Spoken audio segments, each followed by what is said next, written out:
Good afternoon. Thank you all for being here with us. And on behalf of USISPF, we're delighted that we could host a program on the sidelines of the India Impact AI Summit. There's terrible traffic on the road and everything is locked down, which makes for a fact that we're having lots of visitors in Delhi and a very good start to everything AI here in India. A very, very warm welcome to all those who've been able to join us this afternoon. The reason we put this event together is because we believe, on behalf of our members, it's really an important conversation for us to have. Both the US and India at the forefront of, one is at the forefront of innovation, and the other is at the forefront of being the largest populous economy which we can scale AI in. And I think both those things coming together is going to be immensely powerful for the future. To kick off our discussion this afternoon, we couldn't be more delighted to have with us Hemant Taneja, CEO of General Catalyst, in conversation with Eric Schatzker, Editorial Director at the Bloomberg New Economy. And both of them are going to discuss how to know what really matters in AI. So with that, ladies and gentlemen, please give them a warm welcome. Eric, Hemant, please join us on stage.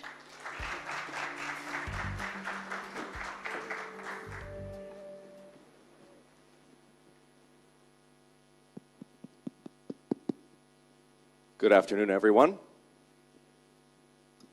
Hemant, shall we begin? Let's do it. So I love talking to people like Hemant because he's the kind of guy who texts you the night before an event and says, Eric, please, no easy questions. That's not a good start. But quite seriously, before you here is one of the most prolific and intellectually serious voices in venture capital on the subject of artificial intelligence. He has written 4 books about AI. He has co-founded a nonprofit around it. He bought a hospital to test it. And in many ways, he has staked his firm's identity on AI. And Hemant, if that's not authenticity, I don't know what is. You have studied AI for years, and you track its progress as closely as anyone. Just to establish some context, since the beginning of the year, the big 3 in the United States, Google, OpenAI, and Anthropic, have released 7 foundation model updates, the equivalent of 1 a week, and with Anthropic rolling out Claude Sonnet 4.6 just today. Mistral AI, the European champion, has released 2 new models, and of course, timed for China's Lunar New Year, we've seen the release of DeepSeek V4 and Alibaba's Qwen 3.5.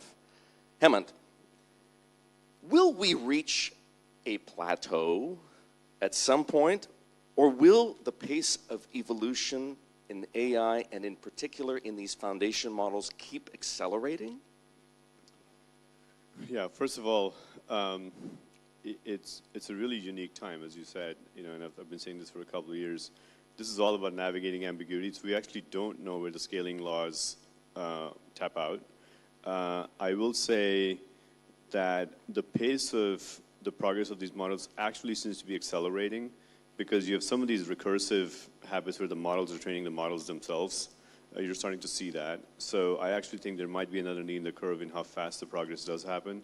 At least we're investors in Anthropic and Mistral, and a lot what we are seeing, listening to the folks building at the Frontier Labs, is that it is accelerating. It's pretty exciting, and it's also breathtaking. If you're an investor trying to think about what is going to last and what is going to sort of, in the next release, not be something that's worth investing in again. Breathtaking, exciting. Is it also at least a little bit terrifying? It's very terrifying. I mean, I think if you go all the way back to GPT-3, when the models started becoming more visceral in terms of what they can do and the art of the possible, and you started to see some of these thin wrapper companies emerge. They were looking very interesting because their adoption was so fast, and lots of early venture capital money in applied AI went there. And then a year later, it was pretty clear that those technologies weren't really going to be enough to build a business. I think there's a version of that continues to happen. So thinking through durability, not just revenue growth as an investor, is very, very difficult in these times. all because it's so exciting in terms of what the technology and the models are able to do for us.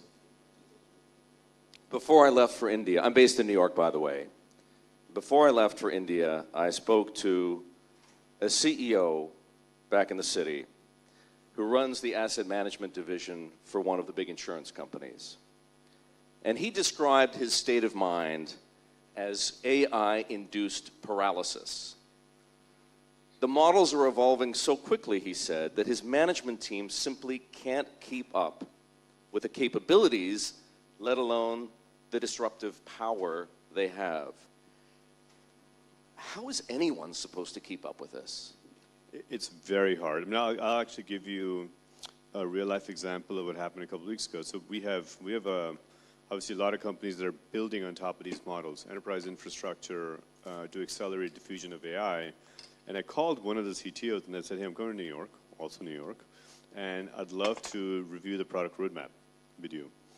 And so this was, I sort of gave him a week notice. And I showed up and he said, listen, I've tried to develop this a couple of times, and every time I take a shot at it, it actually obsolesces. Because on a daily, weekly basis, the innovation and the progress is so fast that things you thought were the problems you were solving, the models have actually solved for you. So, the closer you are to the infrastructure side, the harder it is to be able to tell because these capabilities are expanding. Now, if you're on the adoption side, you have the same issue, which is what pieces of infrastructure do you bet on to say, here's our core that we are doing our enterprise diffusion.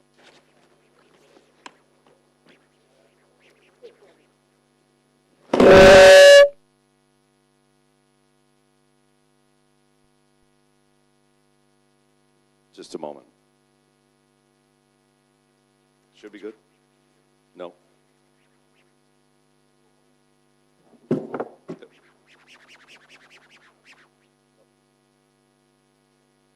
The rescue mic.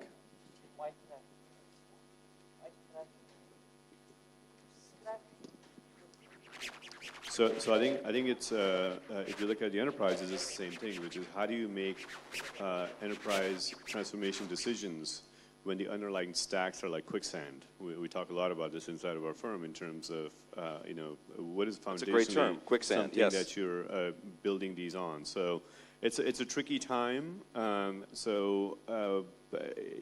the same time, the worry for the CEOs is that if we don't make these investments, somebody else will, and 3 to 5 years from now, we're going to be rendered irrelevant by our competitors that got it right.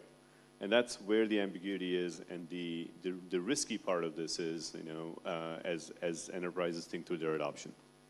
Some people in the room might be feeling some anxiety around that ambiguity. Any tips or tricks or advice for how to manage it? We're at the bar tonight. We can have a drink together and figure it out. I'll be there. Well, I think the first thing is you can't be frozen. You have to adopt it, and I think you need to create a culture where your entire team is getting their hands dirty with the models. That's probably the biggest piece of advice, because the organizations need to viscerally become AI native, and once that happens, the creativity will unleash, and you have to start building essentially your AI teammates in the different departments so that you are getting ready for what the organizations need to look like on the other side of where these models do start to stabilize in terms of their capabilities, or at least understanding their surface area, what they're going to cover versus what needs to be built on top. I'm going to make an observation. Most of the CEOs whom I've talked to about this very issue in the United States are following your advice. They are investing, even if they can't see, even if the future, if you will, is a bit of a hazy mirage. When I was at the World Economic Forum in Switzerland a few weeks ago, I spoke to some European CEOs, and on the whole, they had adopted a very different posture, much more of a wait-and-see posture. That, on the basis of what you suggest, sounds like a very dangerous thing to do.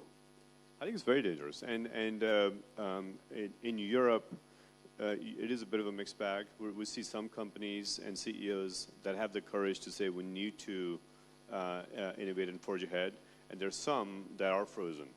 And I think some of it is because of the regulatory lack of clarity as well as to what's going to happen. Some of it is because, well, what's the European sovereign AI? This is a place where Mistral is making significant headway. I think that's the topic here as well. As you think about strategic autonomy in critical sectors, what do we bet on in terms of models for these critical industries? So there is some of that, and I you know, everybody we spend time with, we encourage them to be like, you can't be frozen. You got to keep moving forward.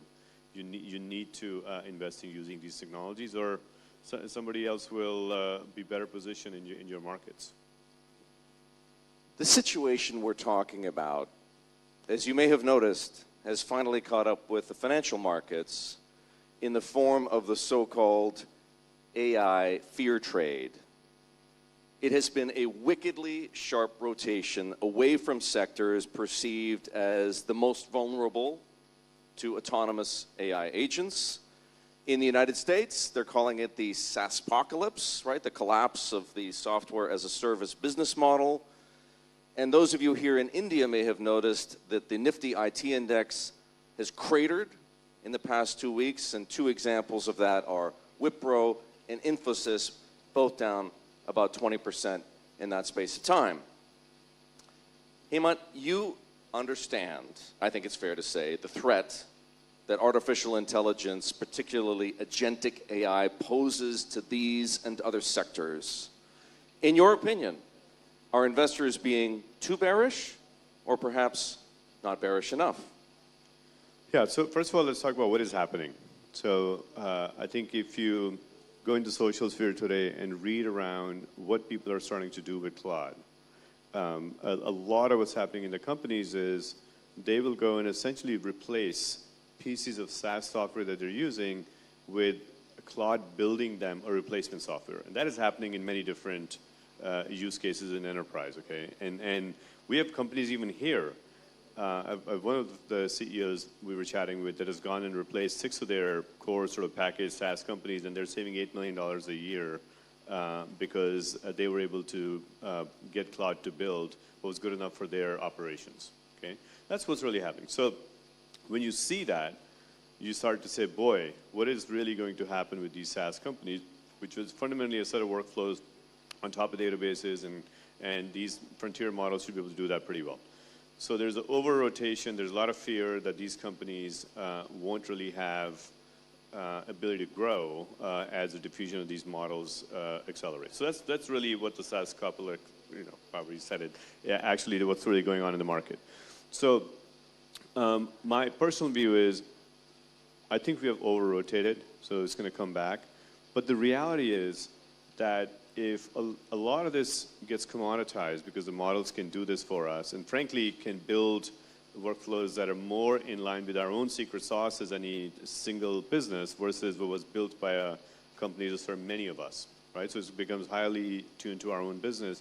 If that's actually going to happen, then how do you value these companies? Even when you sort of get over some of the fears, is SaaS software going to be interesting enough from a multiple standpoint?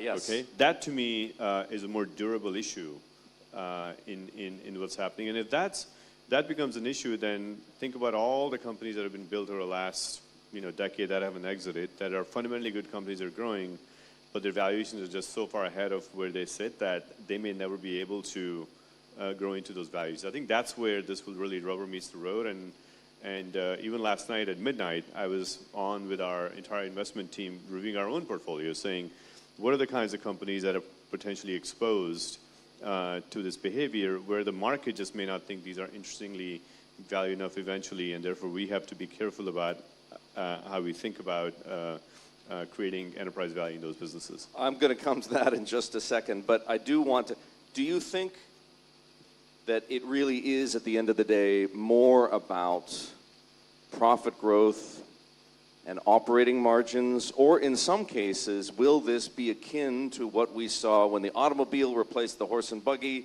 when the refrigerator replaced the ice delivery man, when the spreadsheet replaced the calculator, that we'll have to re-underwrite these companies with an assumption of a terminal value of 0?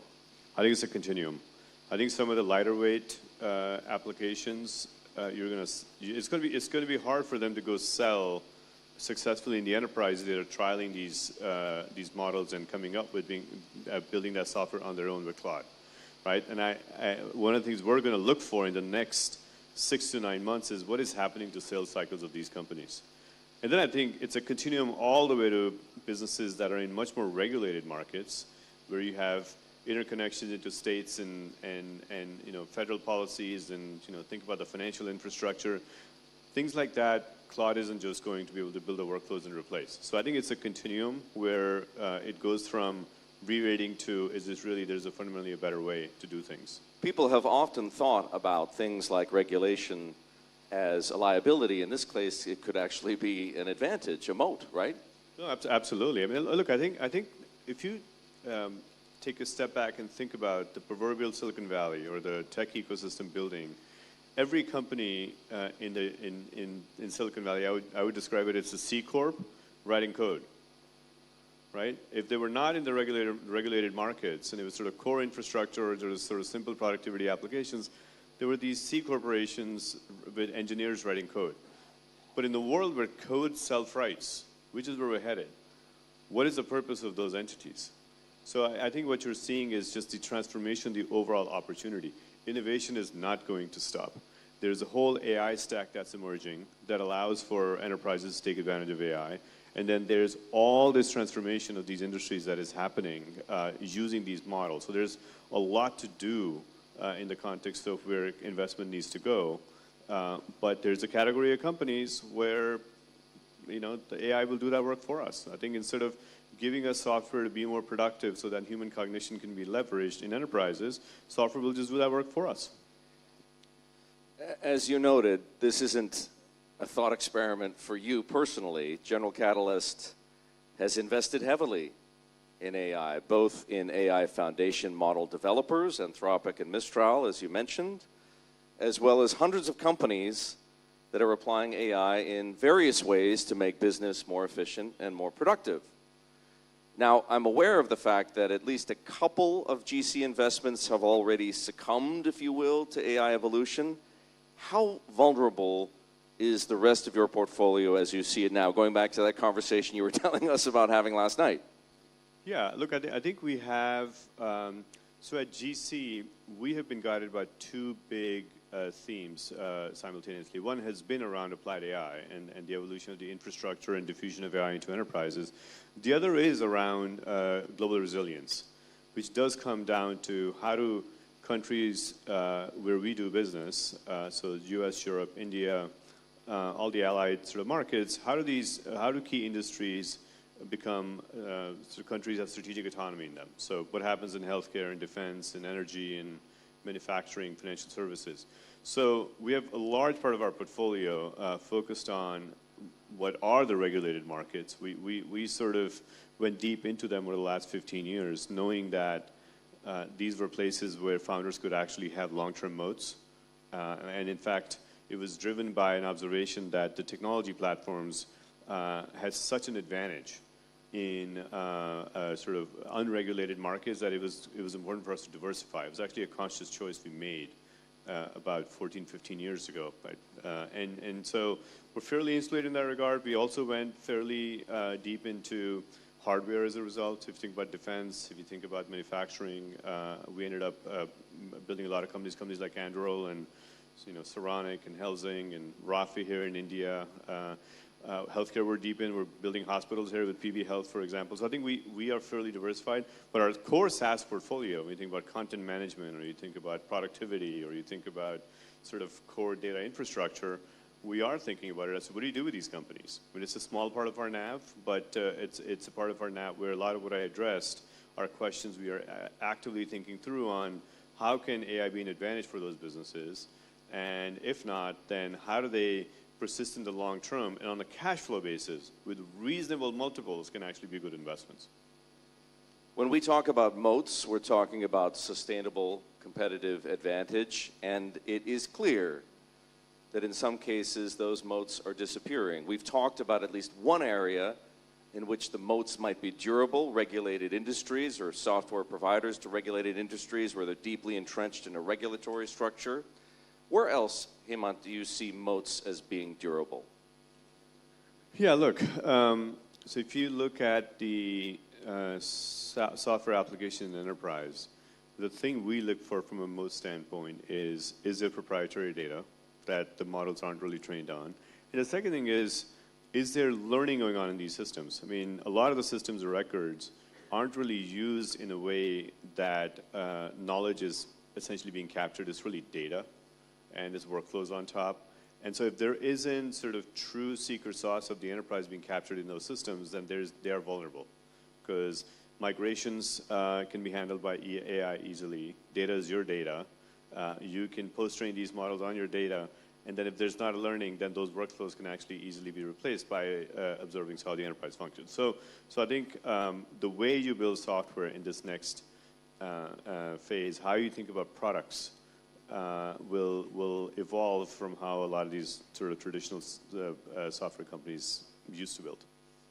One of the central debates in AI evolution, and we're going to hear a lot about it over the next couple of days, is around safety and responsibility. And that is one in which you personally have played a leading role with your 2022 book, Intended Consequences, and also with the Responsible Innovation Labs, which you founded in 2023. Now, Anthropic, which Hemant has noted General Catalyst is an investor, has arguably put a higher premium on safe and responsible AI than some of its rivals. However, on this very issue, Anthropic, is caught in a battle with the US government at this very moment over how Claude, its LLM, is being used. I'm sure you would agree there is a lot at stake, both financially and philosophically. Yeah, look, I think, first of all, the reason we worked on a responsible innovation protocol was because of the ambiguity that we started the conversation with. In the world where you don't know what the capabilities of the models are, as now we have seen for the last couple of years, sitting down and regulating back then was not going to be useful. Europe actually ended up doing the regulation, and that frankly stalled innovation there, and I think there's a lot of regret around that. And so our whole point was, if the founders can build with an innovation protocol where they're thinking through the second and third order effects of AI on all stakeholders, then with that responsibility, we push out the pressure to have regulation in the short term and let the technology settle and then figure out how it interfaces with the society at the applied AI layer and then do the regulation there as it should be. We actually got pushback on that when that happened, because it was mistaken for we're saying that protocol is essentially inviting regulation. That was not the point. Now, I think Anthropic is one of those companies that is built with those values from the beginning. I think as that becomes more and more pervasive, it is now becoming core infrastructure in the government as well, just like it is in a lot of the enterprises. And government has use cases where there's a constructive confrontation in terms of where do you draw the line. And I think I'm confident they will be able to end up in a place that makes sense, that follows the law and follows the values of the company. And I think these are ongoing conversations right now. So it's very real time, and I'm optimistic that we'll end up in a good spot there. Well, if not, we'll talk about it the next time we're together. I'm going to summarize quickly for those of you here who might not be up to speed. The Pentagon wants to use AI models, not just Anthropic's, for what it describes as all lawful purposes.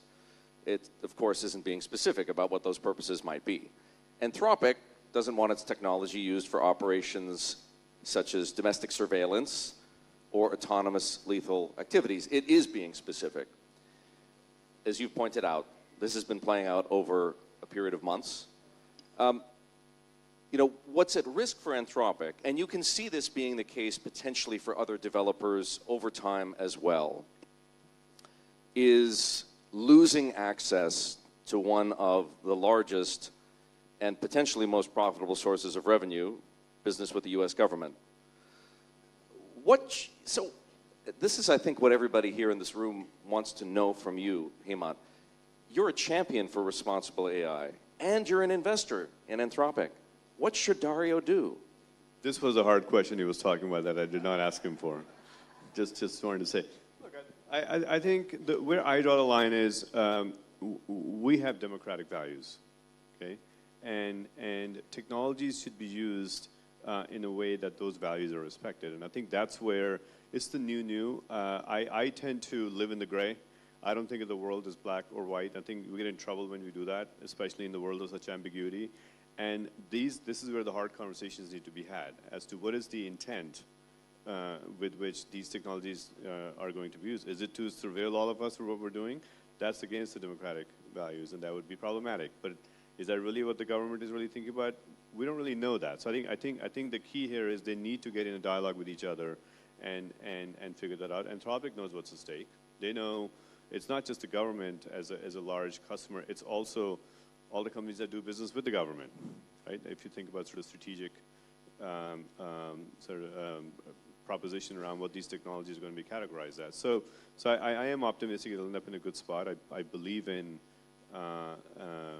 sort of the discourse that is being had there, and I also do commend the technology teams at Anthropic for sticking to their values. I think that's important. I think this is a defining technology of our generation, and we should be having these debates as to where do you draw the line.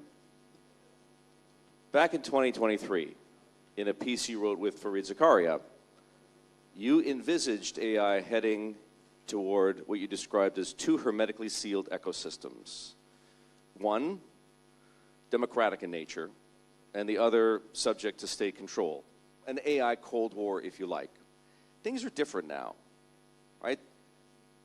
Since then, under President Trump, the U.S. has pivoted toward at least more aggressive deregulation of AI and emphasized the need for unconstrained AI capabilities as a national security imperative. So the geopolitics of AI, as I say, are different.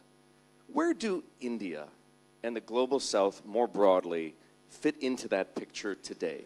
It's a really good question. It's sort of the way the world has unfolded is really interesting. U.S. has usually gone the path of advance the technology, sort of open up the systems, and was a big champion of open source. But in AI, the open source activity is actually diminished.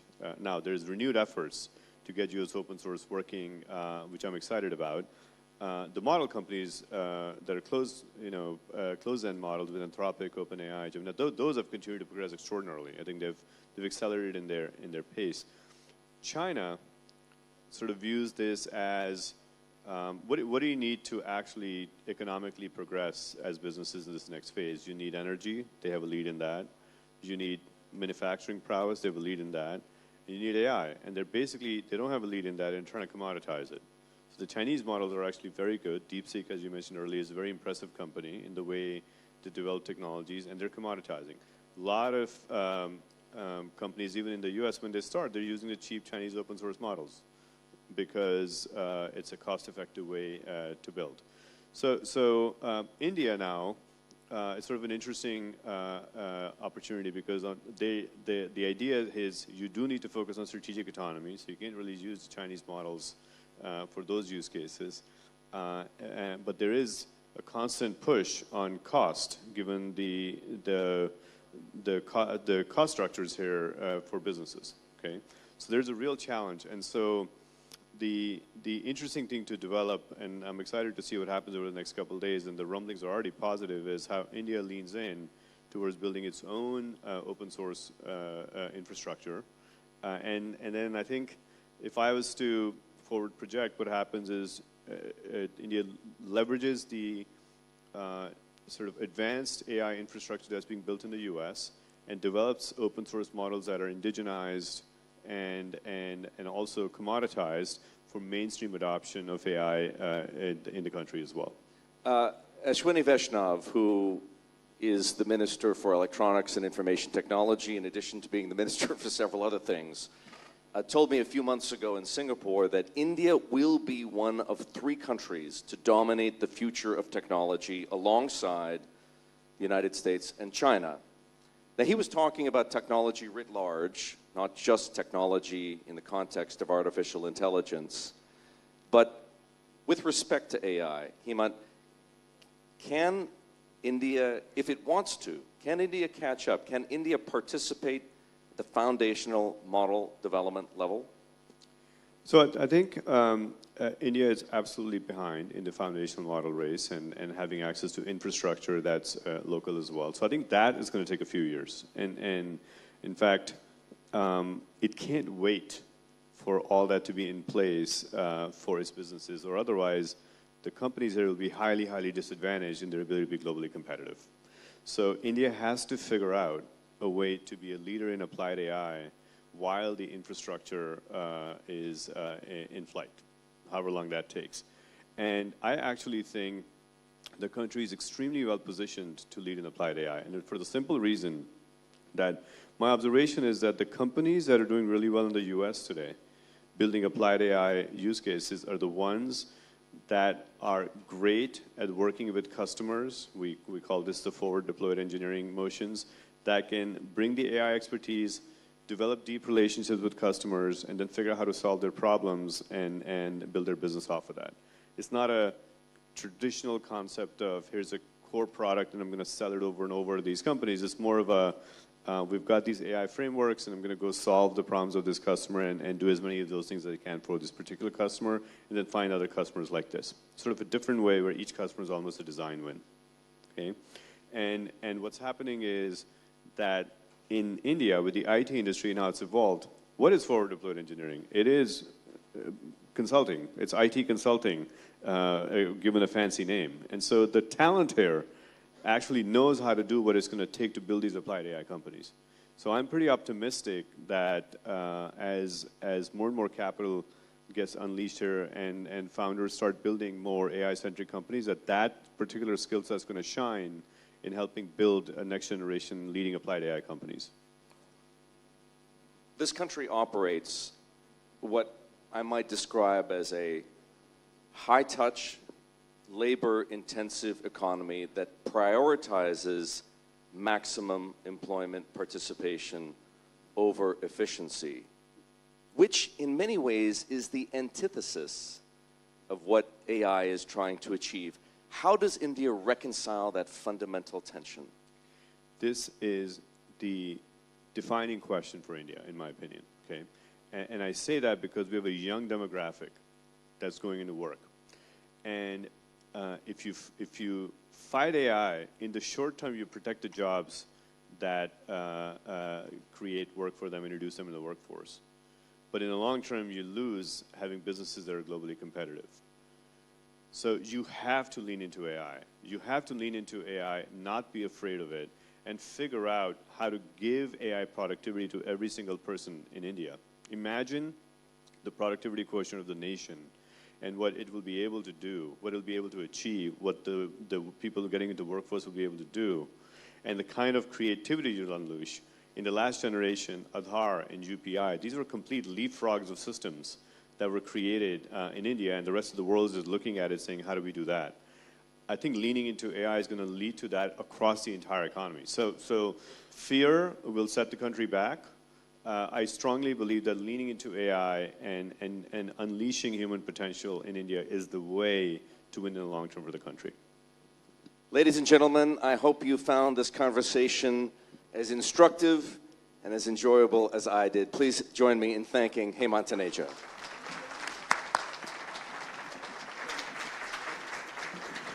Thank you, Hemant and Eric. We truly appreciate that you were able to join us today. Ladies and gentlemen,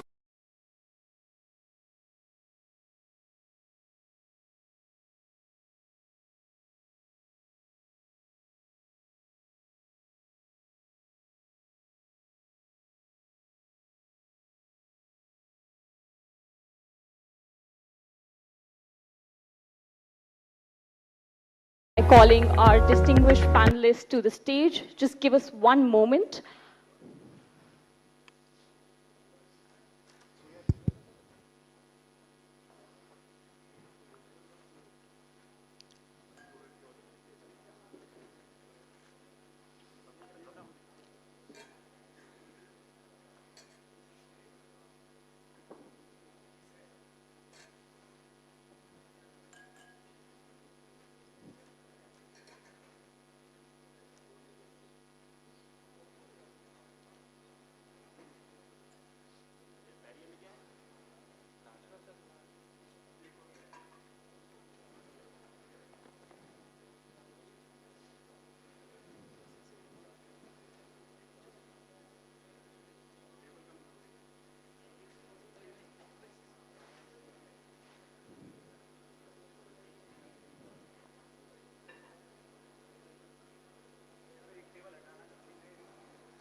Ladies and gentlemen, thanks a lot for your patience. Let me begin by calling our distinguished panelists to the stage for this session. Joining us today are Paul Shea, former CEO, US Peace Corps. Paul, may I please invite you to the stage? Raj Koneru, CEO and co-founder, Core AI. Maeve Cullity, CEO and President, HPE Financial Services. Pushmeet Kohli, Vice President, Science and Strategic Initiatives, Google DeepMind. Magnus Everbring, Head of Advanced Technology and CTO Asia Pacific, Ericsson. Gautam Agarwal, Division President, South Asia and Country Corporate Officer, India for MasterCard. And finally, our moderator for this session, Zaka Jacob, Managing Editor of CNN News 18.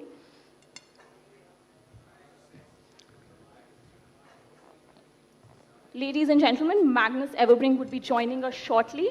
But in the meantime, over to you, Zaka, to commence the session. Thank you very much.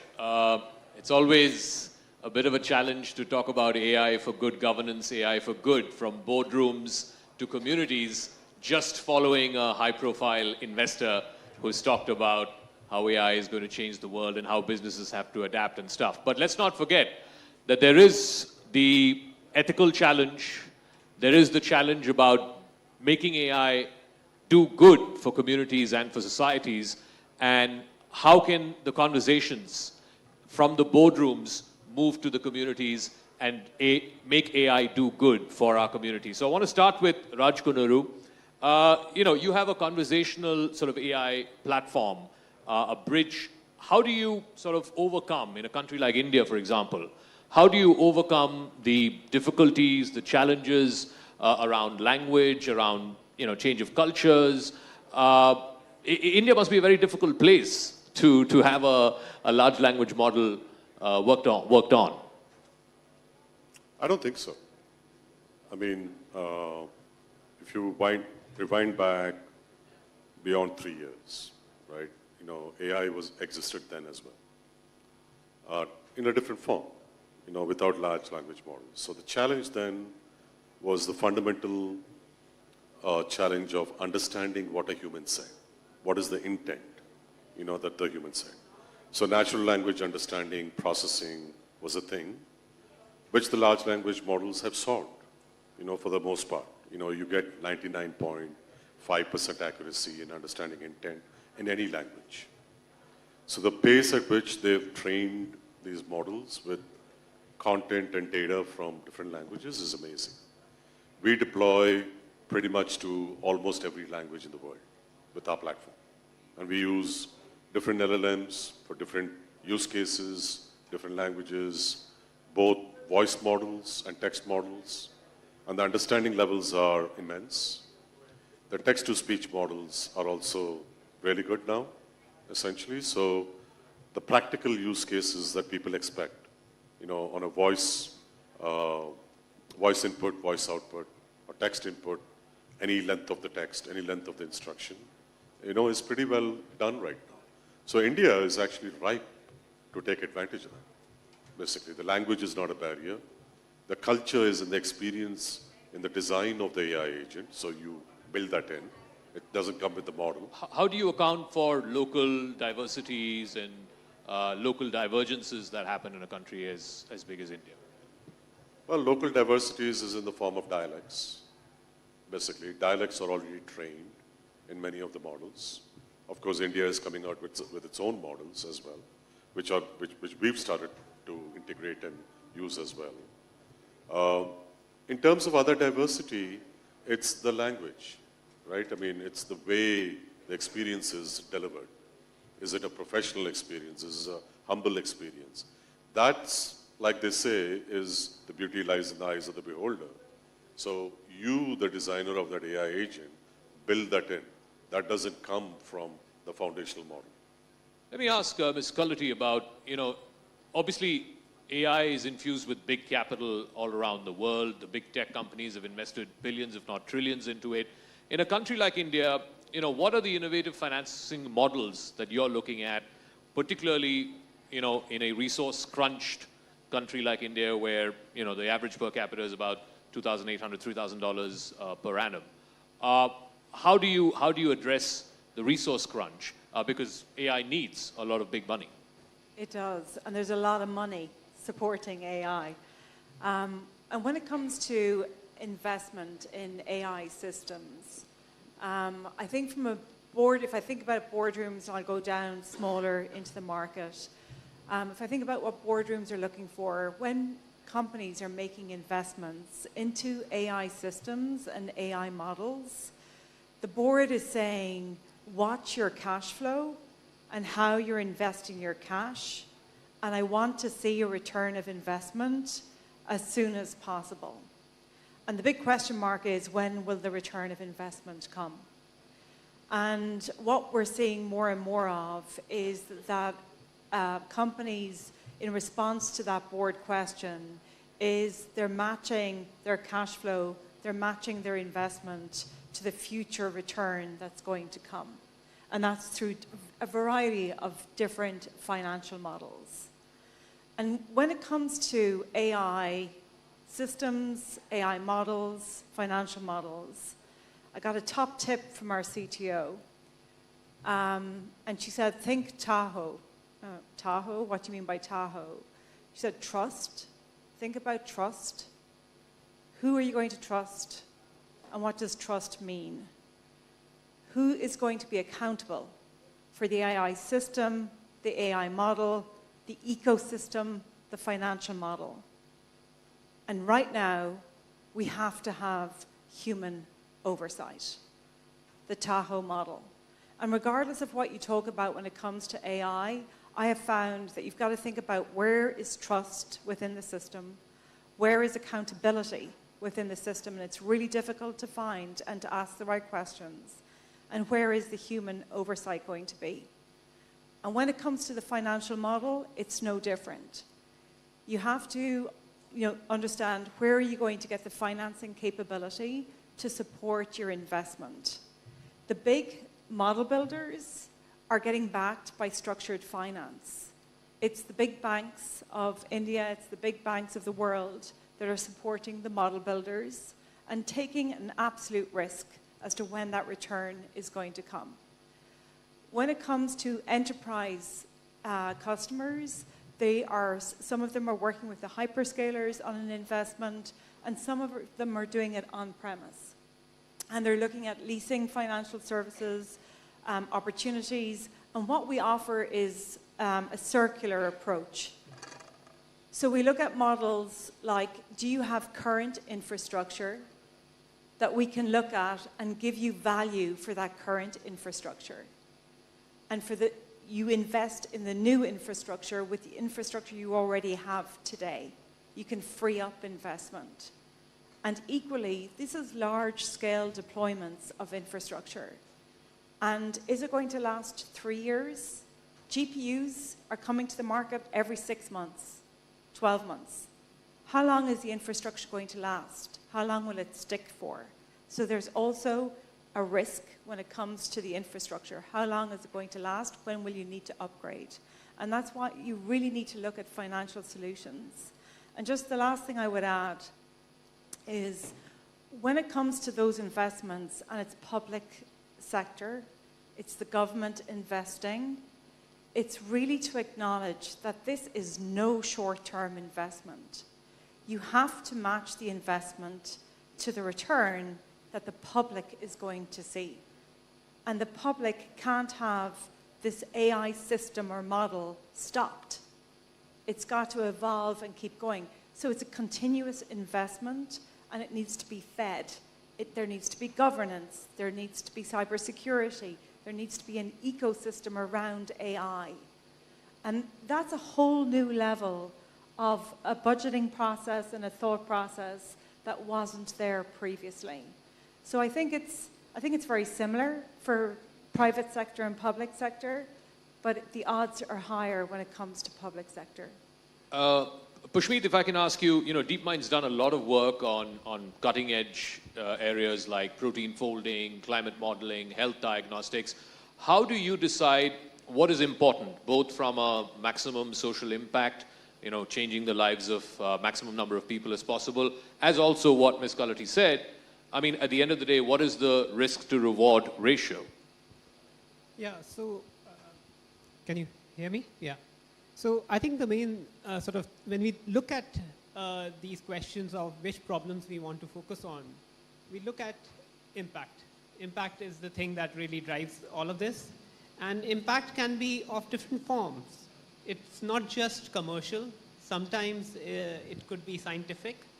Sometimes it could be social. Sometimes it could be commercial. And I'll give you an example of the problems that we look at when we think about all these different segments. Why did we choose to work on protein folding? So proteins are the building blocks of life. The fact that I'm speaking to you in this room and the fact that you are hearing what I'm saying and making sense of it, these are all proteins in action. Our bodies are just made up of water, mostly. 60% of our bodies is just water. So what is this magical thing that makes us tick? It's proteins. They are the Lego building blocks of life. And yet, we don't understand them completely. That's why we work on AlphaFold, to understand what is the shape and function of these proteins. Now, what is the impact of this? This is a root node problem. Why am I saying this is a root node problem? Is because if you make a breakthrough in this problem, it will not just impact one particular industry or one particular problem, it impacts a whole spectrum of different things. So if you understand proteins, you can, of course, accelerate drug discovery. If you understand proteins, you can diagnose people better. If you understand proteins, you can develop new enzymes that can decompose plastics. If you understand proteins, you can build better crop species that can be resistant to different fungal infections for food security. So that basic problem of protein folding comes across in so many different impactful applications. And that's the true impact. So when we think about what are the problems that are worth investing, we look at this transformative impact that will happen in any of those dimensions. It has to be transformative. It has to really leverage and show the power of AI. Right? If you look at if something can be sort of incrementally sort of achieved, then that's probably not a good fit for a grand challenge sort of mission that we sort of take on. Now, I mentioned protein folding, but there are so many different domains where we are seeing the same sort of thing. I don't know how many of you saw that Lee Sedol versus AlphaGo match in South Korea, which has been which was almost 10 years ago now. I don't know, but I would recommend that you should watch that. That was an amazing moment where an AI system invented something which went beyond human knowledge. And that was a magical moment, that Move 37. And we are seeing that Move 37 play out across many different scientific domains, across biology, across chemistry, across material science, across sort of enabling fusion. And that's, I think, the true sort of promise of this technology. Gautam, as there is promise and as there is hope of, AI transforming virtually every industry that we know, there also are problems that come with it. And one of which is in your industry, which is, detection of cyber fraud, fraudulent transactions, etc. We are now suddenly in India seeing this whole problem of digital arrests and online scamming, particularly elderly folks who are not, digital natives, getting, caught in this whole vortex. So how are you using AI, not just for fraud detection or cyber fraud as it were, but also to make commerce much more inclusive, how to make AI systems much more inclusive, particularly for smaller companies, medium-sized companies, etc.? Thank you. Actually, before I answer your question, sure. I wanted to just follow up on what Ms. Kalati talked about, which will connect back to the answer that I gave for the question you asked. Because the topic says boardrooms to communities. Your question was, or you made a statement that India is a resource-crunched country. How would we make LLMs work, right? I actually have a very different point of view. At this point, I would say we are actually resourceful. And what I mean by that is, Hemant talked about earlier that we can't wait for the infrastructure to be built. We have to go into the application and start being a leader there, which I think I'm fairly confident we'll get there. But on the infrastructure side, what MasterCard has been doing, and which we have found very interesting, it was not in our core business, essentially to localize some of the LLMs that are there. Ambassador Quatra talked about this morning, how do we localize, right? We've found this very unique piece of technology that we've partnered with this company called Karya. What they do is essentially, as part of localizing these models, they're essentially saying we'll go to the villages, SMEs, farmers. They are doing activities in their daily lives. They are tilling their land, they are sowing the seed, they are buying produce, they are selling their produce, they are buying input for their goods. They're actually seeing a bullock cart maybe walk in there, go past in their village. They are showing them pictures of activities that villagers are used to seeing in their daily lives. And they're saying, just transcribe this in your own language. What do you see?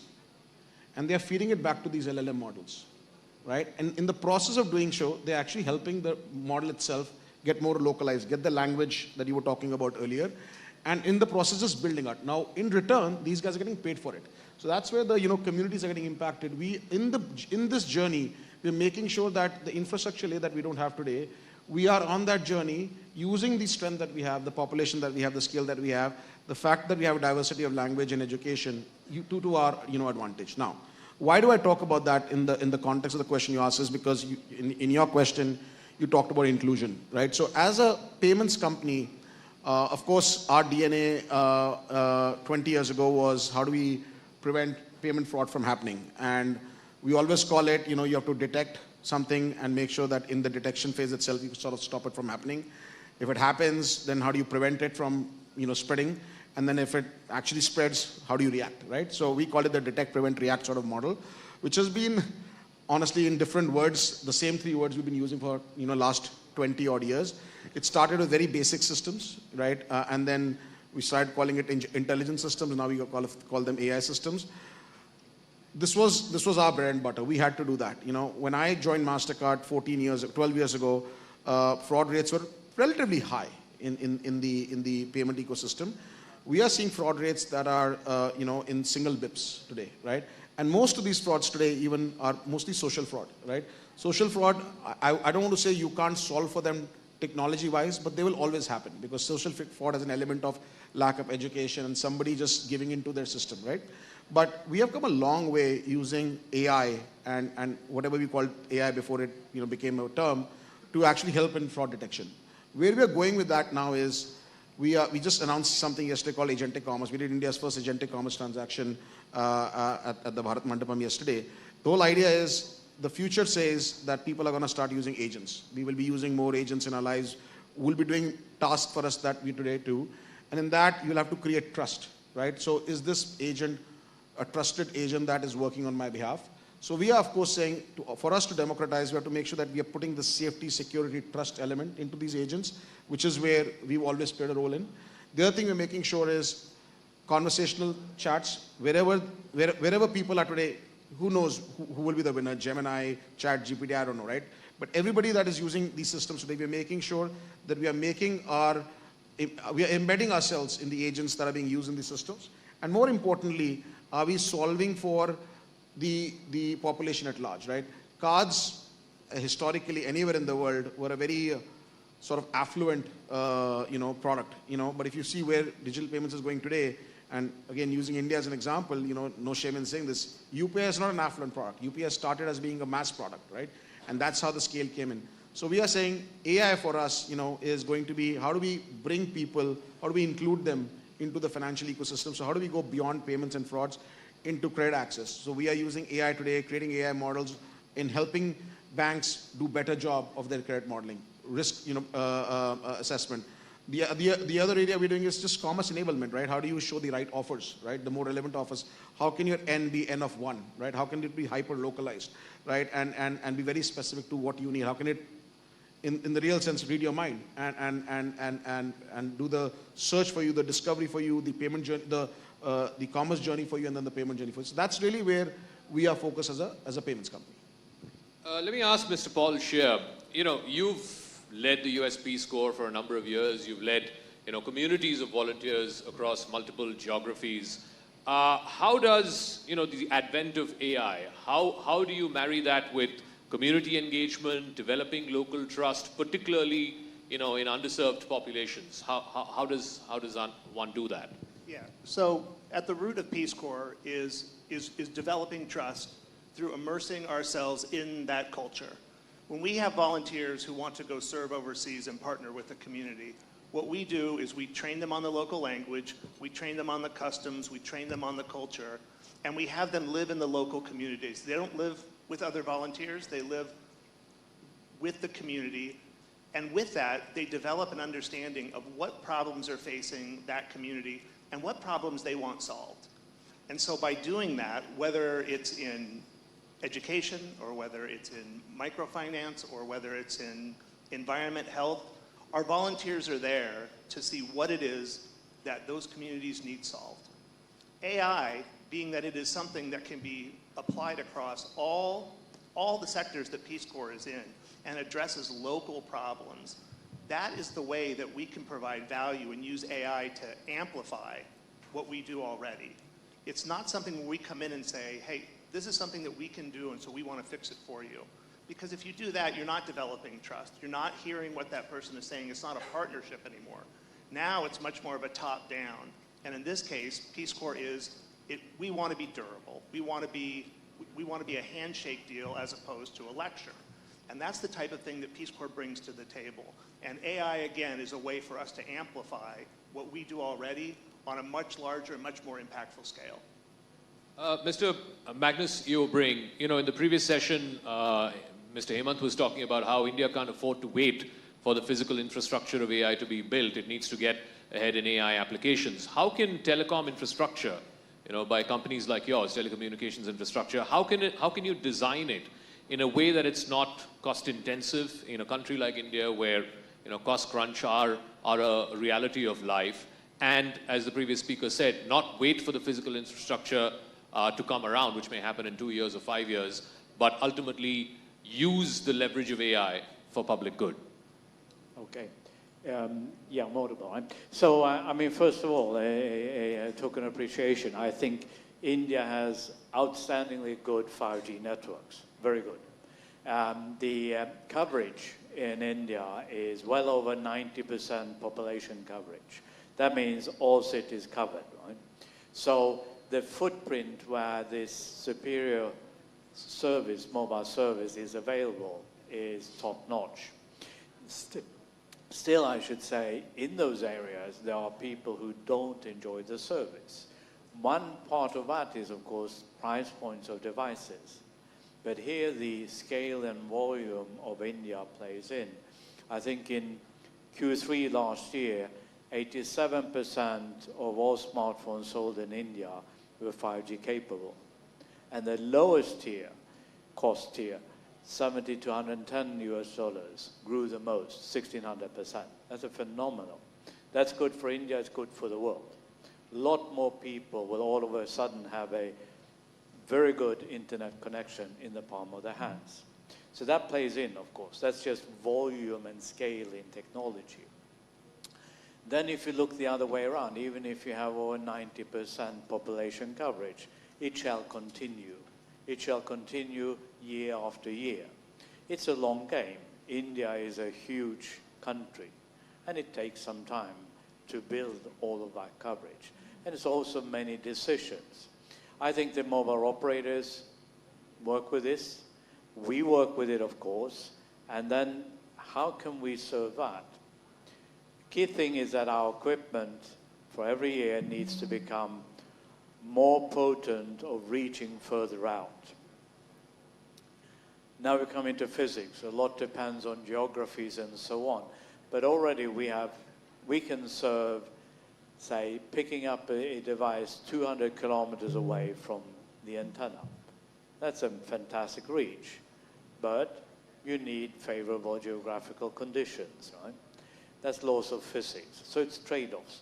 How often you put the radio towers and what kind of performance you need.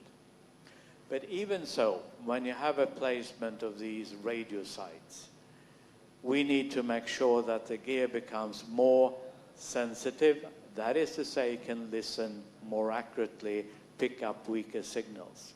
And here AI comes in as a very good path for us to improve the way we process the signals more and more. And just as a small example of that, we recently made an improvement using part of AI Foundation in the system and are able to then decode 10% more out of the radio spectrum than before. And as you may be aware of, all operators world over think that the license cost for spectrum is too high. Well, if you all of a sudden get 10% extra of that, that is a huge advantage. And that's on our side by deploying AI technology. So that comes in place. It comes in place downtown Delhi, but it certainly comes in place in rural areas and improves then how well a user can receive the signal from the radio masts. Mr. Koneru, the flip side of what Mr. Eobring was talking about, the maximum growth he's seen is in the lower end of the pyramid, as it were. That also means that there is a limited ability to pay. Right now, the big question is who's going to pay for all of this? Right now, the big investors are paying for it, the big venture capitalists are paying for it, the big banks are paying for it. But when it comes to a stage where people have to begin to pay for it, and India is a very price-sensitive market, how do you tackle that challenge, particularly when it comes to creating maximum social impact, but somebody needs to foot the bill as well? Well, if you notice the pricing of models, right, go back 2 years to what it is now, it's like down to 5%. So as scale grows, the unit price comes down. That's the same with GPUs, maybe not yet, but it will happen. The investors are footing the infrastructure. So overall, at the end of the day, people, whether it's a consumer or an enterprise user, are going to use applications. So when you look back and see where the value accrues when you take a dollar spent, a minority of that dollar is spent on infrastructure, eventually. Not at a point in time, but eventually. And that infrastructure includes models, basically. So when you look at the pricing of ChatGPT for India versus in the US, it's significantly low because of the scale, essentially. So I think naturally because of the scale, the unit price will come down and has come down, essentially, and that makes it more affordable. Ultimately, whether it's OpenAI, it's Anthropic, it's NVIDIA, it's anybody, want the scale. So from a scale point of view, India offers the best scale of all, essentially, whether it's an enterprise user or it's a consumer. Consumers are already using it. I mean, there's probably more ChatGPT users in India than in the US at this point, essentially. So that's on its way. Enterprise usage, like we talked earlier, takes investment and a return on investment expectation, basically. I think that therein lies the point-in-time challenge, right? When a model is available to everybody in the enterprise, everybody experiments. So the 95% that fail is that 95% that was never thought through, that was never prioritized. The investment was very low, essentially, and so experiments flourished. But now what we are seeing in our customer base, and these are large enterprises, I know one of the top 4 banks in the US, who's a customer of ours, did a survey within the company, 250,000 employees, and some 5,000 use cases came back, saying, hey, this is valuable. If I have this, I can do my job better, or we can do this better. But really, the company only prioritized 20 use cases, which had the highest value, but also had the highest investment, which had significant impact for themselves as a company, and for their customers, essentially. So that prioritization, takes time. That investment is required, and the ROI needs to be there. So I think enterprise usage over time will change. But ultimately, if you think about a world where everybody has a personal agent, as a consumer or as an employee, basically, of a company. That personal agent has knowledge of the data that I have access to. It has knowledge of how I do my job and what job I need to do. And it's going to help me do that, basically. A lot of things I did things in a certain way 30 years ago, I don't do anymore. With the advent of the internet, the cloud, and mobile, the same thing will happen with AI. But isn't that scary that here is an agent that perhaps knows you more than your wife does?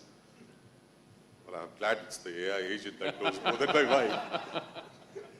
But it's all about why do I have an executive assistant?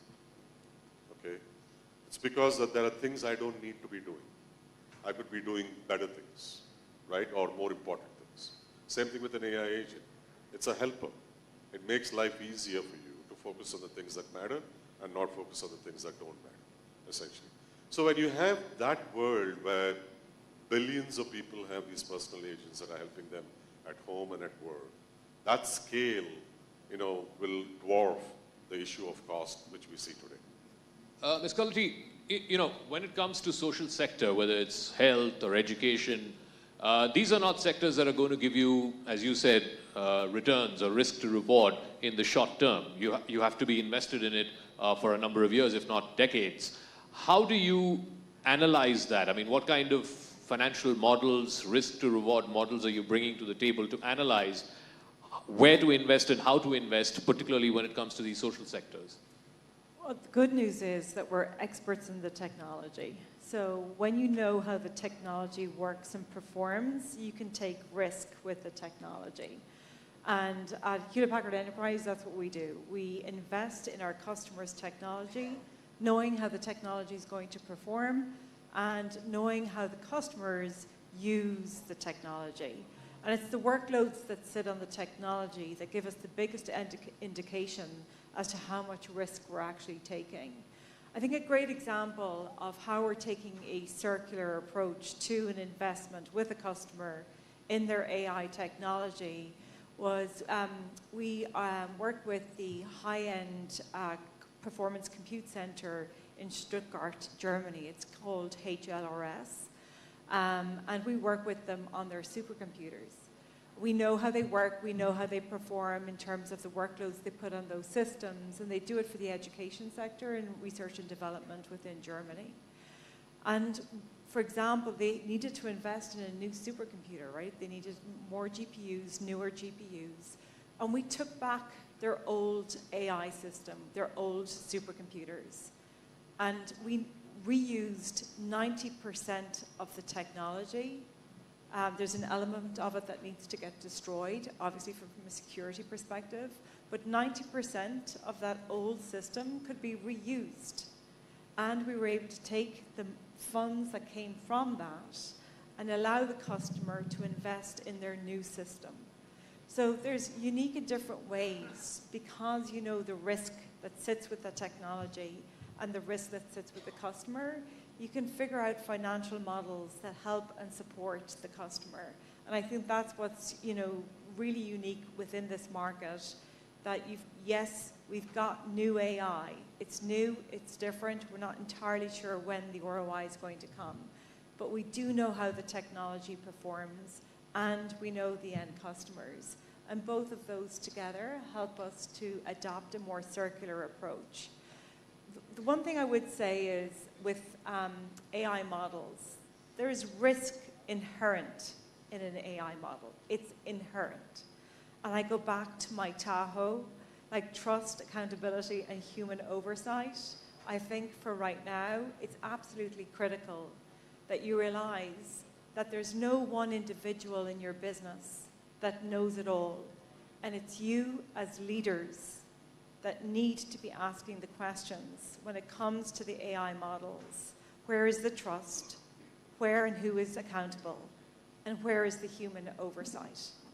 And a great example of that is healthcare. Algorithms are used. You were talking about proteins earlier. Algorithms are used to process health insurance in the US all the time. Algorithms learn, and the model learns, but it might learn something wrong.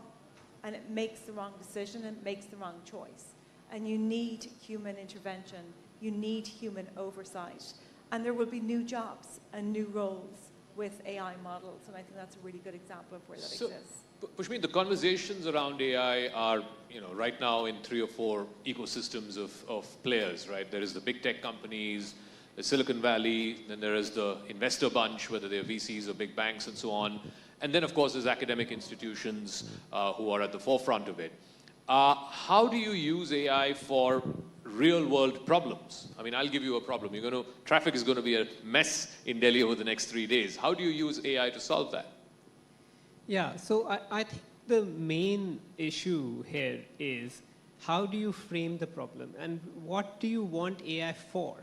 Because AI is not something like magic sprinkle dust where you just sprinkle something and it will just be better, right? It needs to be thought of intentionally and thoughtfully. Why do you need AI? That's a question that you should ask. Different problems have different use cases and different uses of AI. I'll tell you one example. In the case of AlphaFold, what was the problem? The problem was that there was this huge amount of, I mean, not huge, but some amount of data that the scientific community had collected over multiple decades, where they had invested almost sometimes $1 million to get one single structure of a protein, right? So millions of dollars had been invested in collecting that data, which for 150,000 proteins. But you needed to extract the insights from that data to be able to predict what, given a new protein, what will be its 3D structure. So you needed great data extraction and reasoning to be able to do that. I will give you another example. AlphaEvolve, our system for doing advanced code optimization. So that it essentially leverages something else, which is the ability of AI systems to scale reasoning abilities. So rather than one single software developer trying to optimize the system, or even the best software developers, best team of software developers trying to optimize an important system which is going to cost you a lot of money, you have this AI system which is going to try sometimes billions of different techniques. So we ran AlphaEvolve, our coding agent, on Google's own compute infrastructure. So our compute infrastructure which decides which problems are run on which computer, optimizing the data center itself. And this algorithm had been optimized by some of the best researchers and the best engineers at Google, some of the best people in the world. We ran AlphaEvolve. It outperformed all of them. It came up with a new solution. Now, we are all talking about the amount of money that is going into compute. Can you predict what will be that proportion if you make advances in making your compute stack more efficient? And if you can run these algorithms much faster, it just pays for it multiple fold, right? It pays for itself. So that's where the real sort of benefits of AI come in, that you have to take the approach which is problem specific. And you have to really think about which competency of the AI system are you leveraging. Are you leveraging its competency to extract meaning from large sort of unmeaningful sort of data? Or is it the ability to reason at a scale which no single human mind or even a team of humans can do? Gautam, you're essentially a financial company, but you have to work cross sectors. And when you do that, for finding solutions to real world problems using AI, what are the sectors that you have found there is most promise in not just helping your business, but also helping the businesses that you partner with? So, of course, financial services across communities is number one for us, and we've seen that. Some of the areas where we are testing the algorithms that we've built, healthcare is one of them. We are looking at healthcare. We are actually looking at road infrastructure. So Pushmeet talked about, or rather you talked about this traffic situation in Delhi. So we were with the NHAI about 18 months ago, and the guy at NHAI said, we've built 20,000 kilometers of roads or highways in India already. We knew where we needed to build it. Where should the next 20,000 come from, right? Where should we focus on the next 20,000? So we looked at the models that we've built using the payments data sets that we have, and we looked at what we did, and we said, listen, we can change the data sets to be traffic data, right? If you can give us traffic data of how truckers are moving in the country, how you're collecting tolls in these not so great highways, we could potentially help you understand where the next 5,000-10,000 of highway should come about, right? We are doing a network optimization in stores. So what does that mean? If you're a physical store and you have a physical store in a particular pin code, and now you want to open another one, which is the right pin code, that you should optimize for. And we are going into the level of detail where should it be on the left-hand side of the road or the right-hand side of the road, because depending on how traffic moves. So we are seeing that in retail. Now, a lot of these things sound very mundane, things that one could say that technology could do 5, 10, 15 years ago, which is true, right? AI has just advanced the speed at which we can do these things and the accuracy with which we can do. But these are some of the use cases that we are seeing. In fact, very recently, we ran a pilot with the SEC, with the SEBI in India, right? Which was essentially how do we help them understand potentially questionable transactions? Are people trying to do insider trading? Are they making trades that are not legitimate, right? It was a very, very successfully executed sort of a pilot that we did with the SEBI. So what we've done is, because we, unlike the big tech companies that are investing in the so-called lowest level of stack in the stack of innovation, we are still on the applications stage, and we are saying how can we take our algorithms but able to apply other data sets to our algorithms and solve for this industry. So we're also in a bit of a learning mode, if you will. But these are the few examples that we've been able to successfully demonstrate our ability. Mr. Shia, I guess this is true for the Peace Corps as it is for any other organization, that you believe in community developed solutions, community-oriented solutions, which come from the bottom up. Whereas with AI, what we are now seeing at least is most of these solutions are coming top down. How do you invert that pyramid? So again, for us, AI is a tool that we are going to use to address those problems that the community identifies. So we can still harness the power of AI by taking a look at what problem is facing that community and saying, let's develop a solution that is specific to that. If there's a problem in one community that is in a sector, let's say it's a health problem, that might not be the exact same. So you might have a resource-constrained health environment in one country. But at another one, you might be seeking how to optimize treatment schedules. AI is a tool that you can use for either of those things. You're still taking the problem from the ground up, but you're using this tool that's provided by everyone here today. And for us, that is using AI for good at the community level, is really making sure that we don't go in and say, well, we solved this problem in this fashion in that community, we're going to do the same thing here. Instead, we're going to take that solution at the tool level and apply it to the problem at the local level. And I'll give the final word to Mr. Ubring. In terms of the lessons that you can learn from other markets, of course, every market is unique in its own way. What are the lessons that you reckon can be applied in a place as big, as diverse as India is for those community-led solutions that Mr. Shia was talking about? Okay, so if we talk, let's say, very rural coverage, there are many different tracks to go, and part of the answer, it depends. It depends on the circumstances. But I think there is a space here where private sector and public sector can cooperate. Again, as a reflection on India, the fantastic 5G networks that are present here today are really thanks to enormous private investments by Reliance Jio and Bharti Airtel. It's a big bet for the future that the private side has done there. As we go further and further out, I think the public sector can also play a role. There are some basic things that we sometimes stumble upon. Is there a road to where you want to put a radio mast in the countryside, right? And is there a power grid that you can connect it to? Maybe there isn't. Then there needs to be a road good enough for a tanker truck to drive over there, etc. So the fundamental infrastructure needs to be there. And here I think private and public can work a bit together. Also, India has many villages and still villages that should be connected over time. Now, what is the usage in those villages? Can the public sector be a front leader there.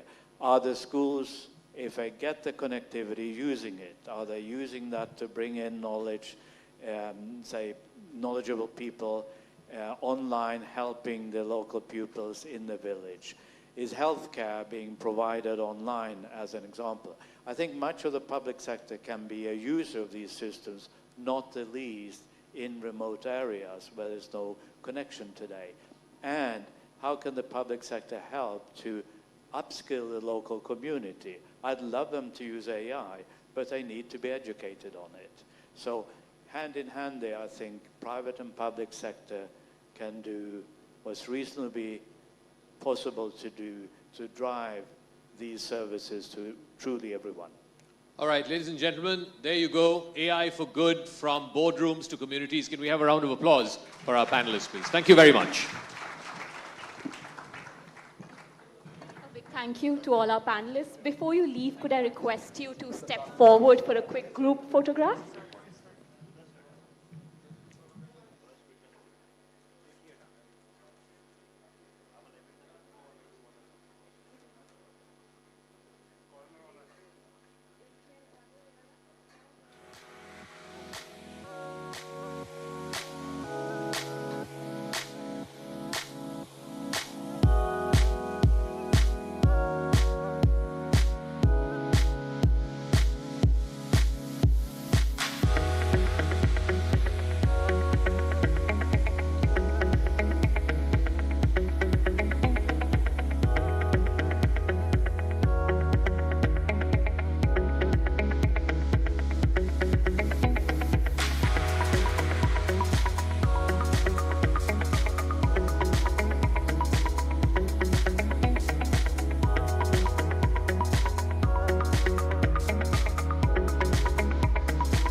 Ladies and gentlemen, we are now going to proceed with our next panel discussion for the day. May I please request you all to take your seats?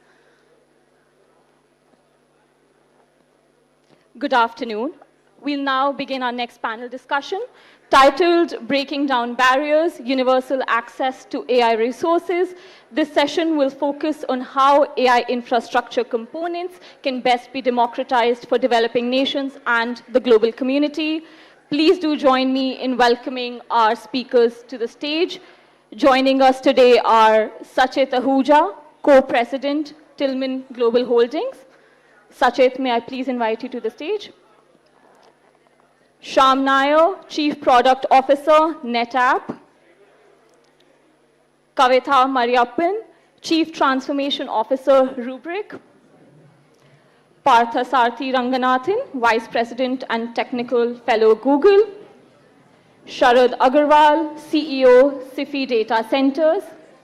And finally, our moderator for the session, Kathy Lee, Head Center for AI Excellence and Member Executive Committee at the World Economic Forum. A big welcome to all of you, and over to you, Kathy. Thank you. Get started now, right? I guess. All right, okay. Sorry, no break. If you can take a seat, that would be amazing. Thank you very much.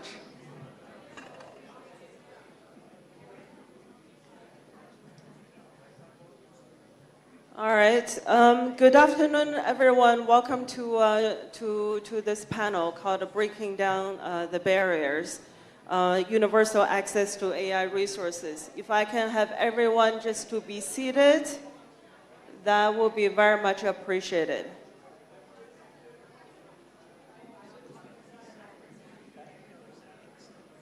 All right. So my name is Kathy Lee. I'm the head of Center for AI Excellence at the World Economic Forum. A big thank you to the US-India Strategic Partnership Forum for this very timely discussion and for the opportunity to moderate this session as well. Today we'll focus on how AI infrastructure and its components can best be democratized for developing nations and the global community. We all know that AI promises transformative benefits, but at the same time, there are many barriers still exist. Limited access to compute, advanced compute, energy constraints, talent, and capital requirements as well. So we'll spend the next 40 minutes examining the full AI infrastructure spectrum, from silicon to software, from power to platform, bringing together enterprise leaders who have real-world experiences dealing with these real problems.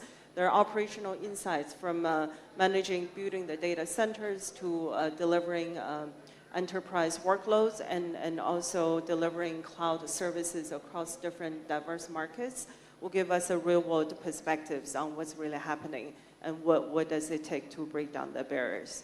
Before we get started, I would like for each of the panelists to just quickly introduce yourself.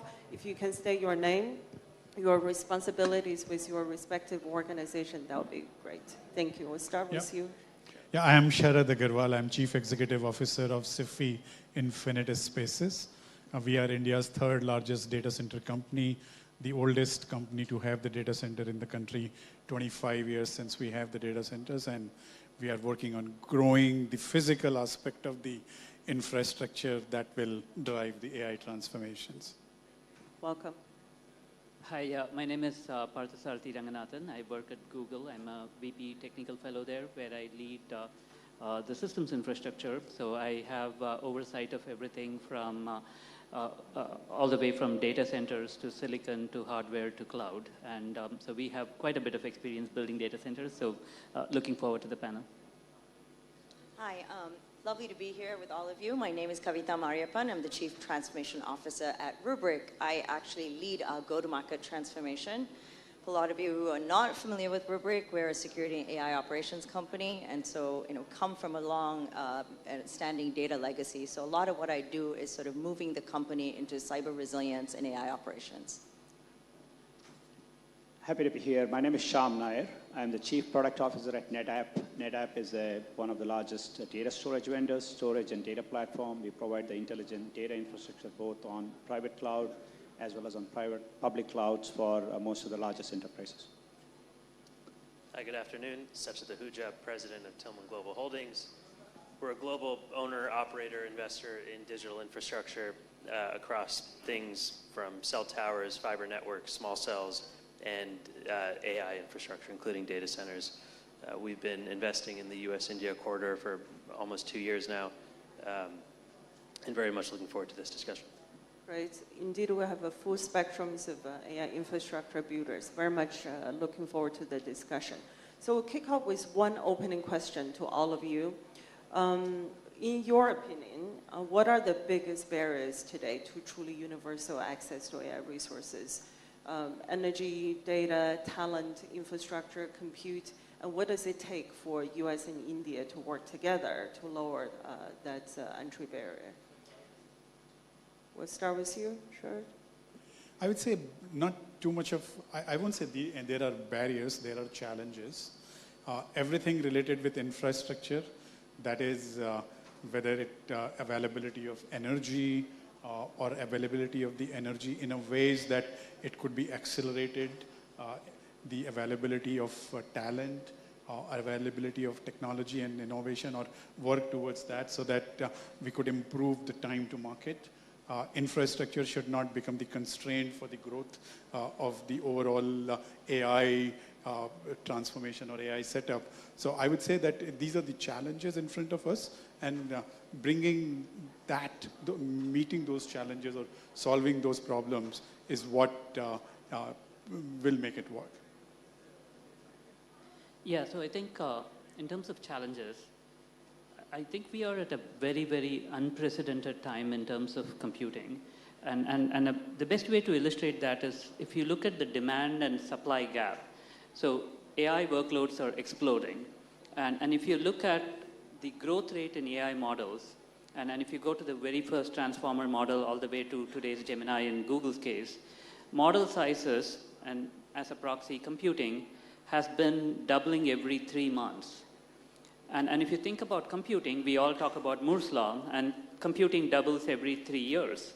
And so we have this huge exponential gap between, on one hand, we have the demand for computing doubling every 3 months, and on the other hand, you have the supply for computing much, much slower. So that to me is the problem that we have, and it pervades everything. Now the opportunity that I think is super exciting is we are fundamentally changing all assumptions. I've been working in this space for 3.5 decades now, and every single aspect of system design is being completely rewritten. So if I look at silicon, we used to be in the era of general purpose CPUs with Intel and AMD, and all of a sudden we are now talking about GPUs, tensor processing units, custom silicon accelerators, completely changing stuff. Servers, we are talking about disaggregated servers. Data centers, they used to be these big warehouses which for decades looked the same. And all of a sudden we are completely blowing up all the assumptions and kind of rethinking that. So to me the opportunity really is, it's a time for radical innovation. And especially in India, how many people have heard of Jugaad innovation here? So most people here. And I think there's this opportunity to really kind of rethink assumptions, and there's some really good potential there. We'll get into some of those details later. Lisa? Yeah, look, I think we're in an interesting, unprecedented time, as Partha just shared, right? We have defied Moore's law, we have defied all known rules and rules and playbooks that we've worked with and by. But I think it also is a time where we're seeing digital inequities being amplified. You know, what, if anything, we are at a time now that we see enterprises, we see nations having a lot of inertia internally, that they're going to have a very difficult time, one, taking advantage of AI if they don't overcome that inertia. And yet it's also very opportunistic right now, because those digital inequities are going to, create a level playing field for a lot of folks. AI is going to help a lot of organizations and nations actually level that playing field and catch up, because we don't need to continue to transform what is legacy, and we have an opportunity to build something very new today. So I do see it both as, challenge ahead of us, as well as something that's very opportunistic, especially when it comes to, India and the US. Agreed. Some of markets may have even bigger opportunity given the potential to leapfrog. I'll just add to what has been already said here. Look, capital-intensive nature of its supply and demand, these are challenges that we can overcome. One of the other thing in terms of actually getting real value out of AI is the quality of the data as well as the security of the data, because data and talent always were the two big pool of innovation that every enterprise had. But now with AI, the data is becoming the force multiplier. So how do you get that high quality data, reduce and optimize the compute that is required, and as well as how do you secure becomes important. On the India-US one, I think there's been discussion throughout the summit about the 5 layers, like the energy, data, infrastructure, data and compute, then frontier models, and then applications. I think this is where the partnership across enterprises from US and India can help. And India has actually proven this with the digital public infrastructure, whereas the private-public partnership has enabled, and it's a leader in that every other country is learning from it. So I think that similarly we can follow the same pattern for AI, and I think AI will be a game changer for all of us. Sachi? Maybe just to add, I think one of the big questions is, how does each jurisdiction, how does each sovereign regulate the use of AI? And I think that will lead to certain sort of partnerships, certain geopolitical shifts, and ultimately that will lead to views on supply chains, views on capital flows, views on good flows. And I think that's undefined. And so when you're investing in the ecosystem, not all opportunities are created equally, because the regulatory backdrop is different. And in some instances, certain regulators are taking a wait and see approach. Certain regulators are taking a preemptive approach, and some have decided to sort of let the markets decide. And I think there's not it doesn't matter what the right answer is. It just matters that there's some consistency across the board. Otherwise, it won't be a global playing field when this rollout plays out over the next decade or so. That's a very interesting point. So I actually wanted to continue to build on that, Sachi. So because your company operates some of the, biggest data centers around the world, and you just talk about some of the regulatory challenges as well. Indeed, because data center investment, we're talking about 20 to 30 year cycle. It's very different from the venture mentality. How, and given all of the uncertainty you talk about, there's also energy related questions, the community response, etc. How would you, like your day a day in your life, how would you actually deal with those practical challenges, and how do you help companies to plan? I think to your point, it's not venture investing, and investing in AI infrastructure is also not real estate investing, it's infrastructure investing. And so infrastructure investing like renewables or ports or roads or telecom infrastructure is all about the quality of the cash flows, the quality of the counterparty, and matching the long duration nature of your customer relationship with the long duration of your inputs. Inputs being access to land, access to power, regulatory backdrop. And I think right now the biggest question is access to power. I think power is the biggest constraint, and certainly in a market like the US, it's not a constraint in India today. It could be if all the projections on the deployment of infrastructure play out. But having a reliable long-term path to renewable power and demonstrating that the path to the cost of power actually comes down, because right now the way a lot of data center operators operate is they pass that cost on to their end customer in one way or another. But if the business model, for the end customer isn't fully there yet, if the business case isn't defined and the revenue TAM doesn't exist, then ultimately someone else is going to have to eat that. And so both players are going to have to, both the infrastructure provider and let's say a cloud services provider will ultimately have to share the burden of that. It can't all go to the cloud service provider. So I think power will become the biggest constraint. Solving the power problem will be the #1 question. That will make things the most financeable. But it's an infrastructure asset class. It's not venture, as you said. And it needs all those components in place, which means supply needs to meet demand. You can't build ahead of the demand. And particularly and we've seen this in other kind of subsegments of digital infrastructure, when market participants, developers, or investors get ahead of that and start to spend money speculatively, it almost burns the marketplace, and it sort of, it disincentivizes people to make further investments. And so I think, particularly with all the hype around AI, all the hype around data centers, at least what we focus on is ensuring that all the sort of typical fundamentals that you have in infrastructure investing remain in place before you start spending significant dollars. Parsa, I'm interested in your perspective as well. Google, multinational, you operate in multiple markets. How do you do that kind of strategic planning based on each country's priorities and also your own need to grow? We see many of the hyperscalers setting up operations in different regions also to hedge against different type of risks. Any insights you can share? Yeah, I think Sachit addressed a bunch of the issues already. So first of all, I think we have significant capital expenditure. So last year we had about 90 billion. This year we guided the street to 175 to 185 billion. And at that scale, you got to take a global perspective there. And going to your specific question on best practices, there's a couple of things that I think we have found incredibly valuable. #1, we think about the design holistically, which means we think about everything from what I call mud to cloud, all the way from data centers to the software stack. And so if you think about our TPU solution, right? So we have custom silicon, we start with the chips, and the chips have a bunch of AI-specific innovation, whether it's numerics or high bandwidth memory or whatever, right? And then on top of the chips, we kind of have a bunch of system innovations. We think about liquid cooling, we think about sustainable power delivery, we think about optical networking. And then we take that, and then we wrap it in thinking about compute, storage, networking together. How do we think about the compilers? How do we think about open source frameworks like JAX and PyTorch, Kubernetes scheduler, and so on? And that supercomputer, we then kind of wrap it in basically thinking about how do we do model design, model garden applications.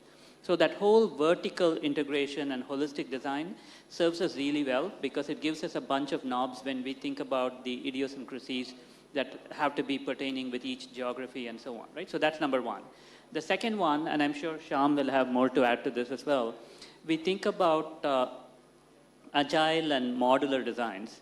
And again, one of the things that is very, very critical to us is at the scale that we operate, the supply chain, and then if you think about the recent tariff stuff that we had as well, the complexity is incredible. And so the only way you can get around the complexity is to start standardizing. And so we are very, very intentional about what we are standardizing and what we are differentiating on. And so having open industry standards that allow us to operate at velocity, that is a second key best practice that I would point to. Absolutely. That interoperability is very important for different countries and nations as well. I wanted to go to Kavitha. Cybersecurity is one of the main concerns when it comes to data center operations. And earlier in the break, we talked about some of the emerging concepts such as digital embassies, which is shared sovereign AI infrastructure. But none of this will happen until people understand that their data, their operations, their AI workloads are secure. So if you can share some of the practical insights from your work in terms of how is it guaranteed, that would be great. It's a great question. I think one of the things we're seeing is obviously this geopolitical climate currently, as well as sort of this robust nature of cyber threats, is really driving not just organizations, but entire nations towards data sovereignty, right? It's become very top of mind. And I think that is really going to, rather than being a constraint, it's actually going to probably shape how AI architectures are going to be built. It's going to create a framework, some level of governance around how we're going to do this for some level of acceptable or confident use of AI. Because I think what we're seeing in the market, at least, is that, I mean, it's a very robust environment. We see an increase in incidents and threats, whether it is inadvertent or malicious, both from threat actors as well as inadvertent sort of AI operations agents going rogue. That is really happening, predominantly. It's happening everywhere, but it's predominantly happening in more unregulated industries. So some level of, framework regulation, and I say now this autonomy around data sovereignty and governance is going to really drive that. At the end of the day, data, that very data that everybody wants to get their hands on, that we want to disintermediate, is that strategic asset, right? And I think those who get this right in terms of how we build these sovereign architectures will be the ones that have control, immense amount of control over sort of economics, the economics, political, as well as sort of innovative might. So a lot of the work that we're doing, here at Rubrik is making sure that not only our sort of stakeholders, our customers, and our supply chains thinking about resilience, right? At the end of the day, we don't ask the question of is this architecture safe or secure? We want to know if this architecture, these workloads, these applications are resilient, because it's not a question of we're going to be hacked. We will be. It's a question of whether we can continue to maintain uptime and keep running our businesses. And I think that's sort of where we're investing a lot of our efforts around sort of what that control substrate looks like for autonomous operations, right, as we think about AI. Absolutely. The business continuity is probably one of the most important considerations here. So speaking of data, Shyam, how can data management architecture be adapted in regions where you might have limited bandwidth or data storage? Oh, thank you. I think one of the things today when we talk about infrastructure, we generally talk about energy, data center, and then VPUs. Critical for AI is having that data infrastructure. And the way I would think about it is across the board, we have to think about an architecture that is efficient, an architecture where locality is enabled, an architecture where there's flexibility. And let me explain. When I say efficient, look, yes, the data needs to move from one to the other. You are consuming bandwidth. You are consuming additional compute capacity. Bringing more of the compute where the data gravity is actually will make many of this efficient so that you can better utilize the GPU. This is how many of the larger enterprises will start to think about that. Number two, quality of the data matters, right? So including cybersecurity elements of it, the more we can actually integrate and build that at the data layer, then you become much more efficient. Number three, there are acceleration. Partharthi talked about an acceleration from that, but there are software level accelerations that can be done at the data layer. Reducing the need to move the data and keeping the data where it is. It also then maps into the locality. Like every country, every enterprise wants to control the data because data is the most precious asset. That's the one that's going to drive their IP, their economy. So having the locality of the data so that the data can remain where it's created, but it can still be utilized for the AI value becomes important. And third is the freedom or the flexibility of choice. Countries and enterprises would need their own private data centers. They would work with sovereign cloud vendors. They would work with hyperscalers. And that actually gives them the choice to start these applications or these transformations where they, without having a lot of capital expenditure, without having all of the needs for this bandwidth, and then slowly bring it to it. So I think if you can think through the lens of an overall architecture from an efficiency, locality, and flexibility standpoint, I think we can conquer the challenges that we're talking about. Well said. We've been saying at the forum that this AI revolution is no longer just about algorithms. It's very much all the different forces come together, play all together. That's why we call it AI super system. And a super system is only, as strong as its weakest link. So speaking of which, one of the interesting phenomena we've been observing is AI is seen as, such a cutting-edge revolutionary technology. But when it comes to building data centers, many countries started to realize actually they don't have enough electricians, plumbers, and the construction workers to build it.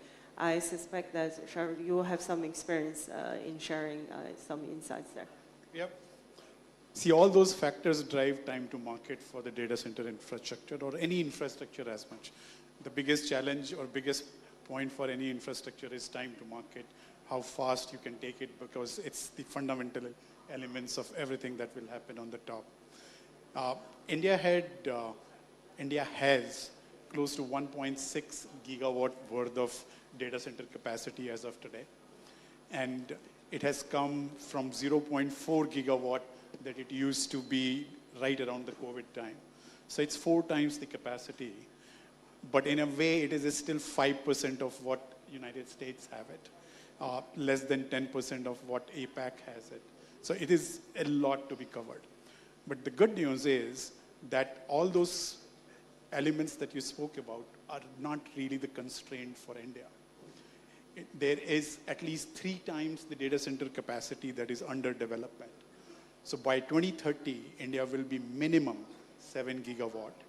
And if all the investments are around and then we are all able to execute, and there is no doubt that there is any challenge, it could be more than 10 gigawatt capacity as well. And then what is driving these factors? Capital is not a challenge, as Achit mentioned, as long as it's a good quality of assets and a good counterparty, and there is no doubt about the good counterparties, right? So there is the good motivation around that. The big component is then the government, the regulation, the support from the regulation, and the power infrastructure and ability to execute.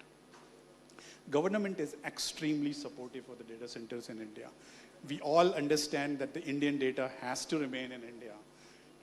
Majority of Indian data is still not in India, and that cannot happen without having the data center infrastructure in the country. And therefore, government has gone all hog to ensure that there is ease of doing business. There is enough SOPs available, not in the SOPs in some of the incentives, but in terms of ability to execute faster, getting all the approvals there, getting the transmission infrastructure coming to the land where the data centers have to be created. And then in recent time in the union budget, you have seen that there was one issue related with the place of effective management that has been a bother at some point for the global organizations around the tax unclarity on tax. That also been taken care of by providing the 20-year tax holiday. So government is very supportive on that. And then the other part is that the rest of the world is worried about the data center because it may be bringing the carbon footprint It may be bringing, it may be driving the consumption of the energy in the ways that it could impact the community. And then there could be the lack of enough power available. In India case, it's not a challenge, mainly because there is a surplus capacity, generation capacity, and a lot of new generation capacity is coming from the renewable sources. The renewable sources in the country is so much and inexpensive that many global hyperscalers are using India generation capacities, India solar renewable generation capacity to offset their renewable energy RE100 goals, or to meet those RE100 goals. So power is not a challenge. So in all nutshell, that is my last 10 years of building the data center infrastructure in the country. We are at a time where we are actually able to execute, and we will really be 5 to 10 times in the next 4 to 5 years, and can take care of the whole world's data in India as well. Well, so I agree on energy front. I think India has unique advantage. When it comes to capital, I would like to challenge, because you said capital isn't a problem.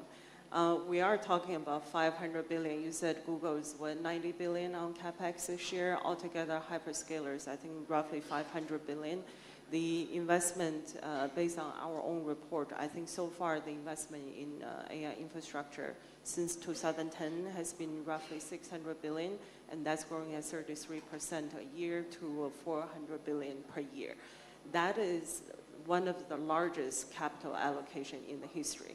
On one hand, you are seeing that, you know, around the world, data center, particularly in the US, I think are running a very low 1.6 vacancy rate. But on the other hand, anything that's at such scale, and especially when it taps into real market, tap into a debt market, could be a concern.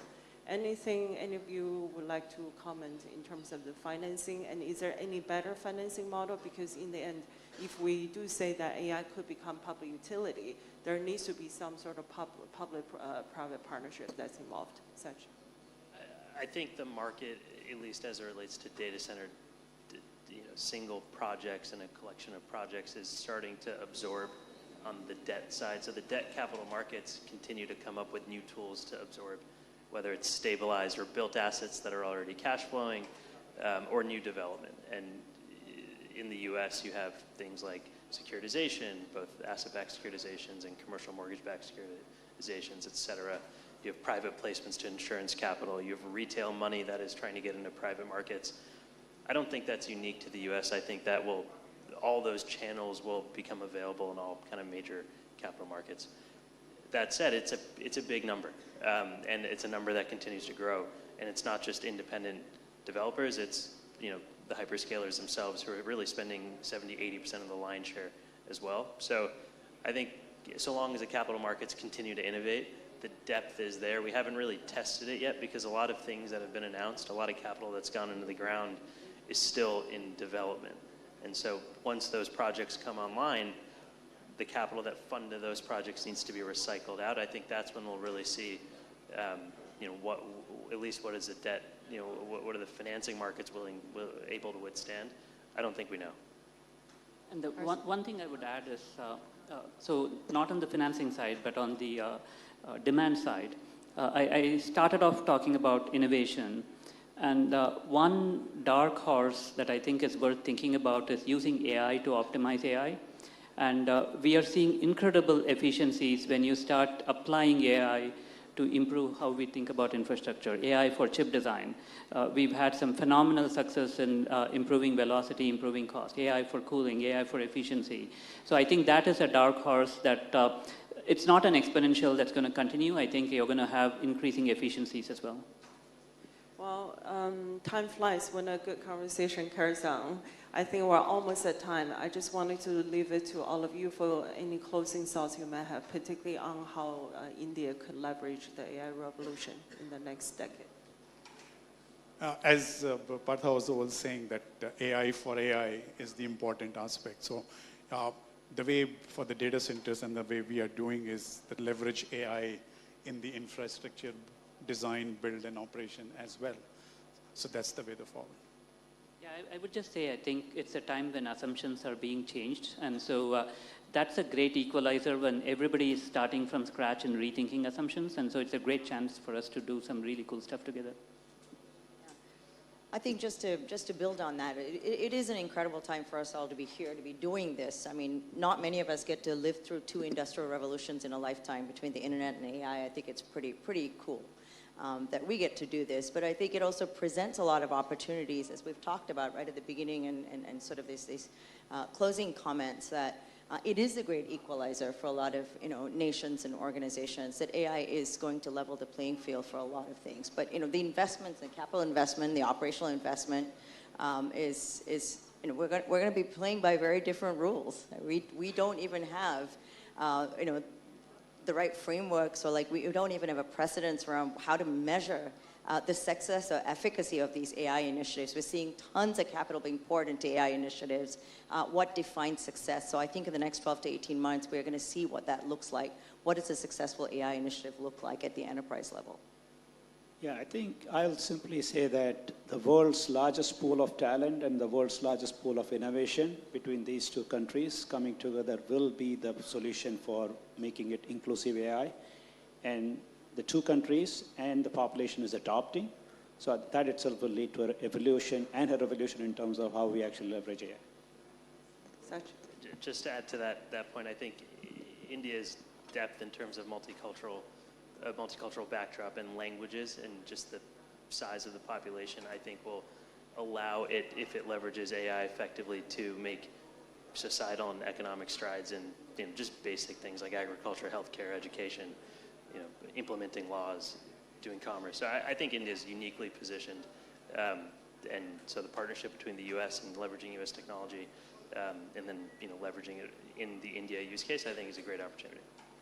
Great. On that positive note of AI as equalizer, I would like to thank our excellent panelists today for this very inspiring discussion. Thank you very much, and thank you for your time and attention. Thank you. A big thank you to all of you. Before you exit the stage, can I request you all to step forward for a quick group photograph?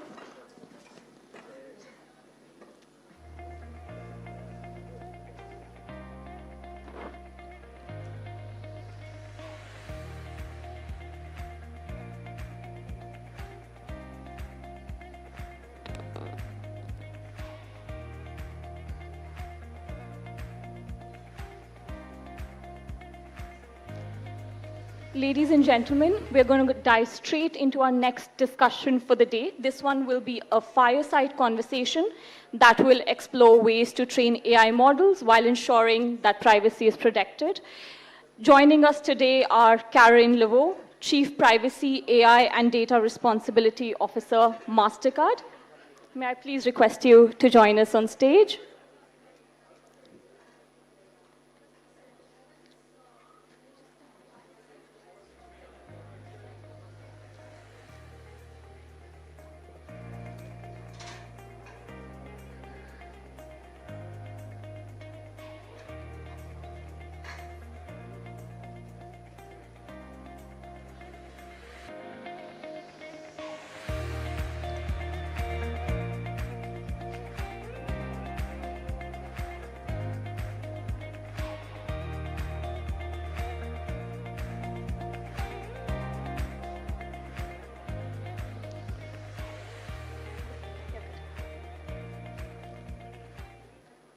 A warm welcome to you, Caroline.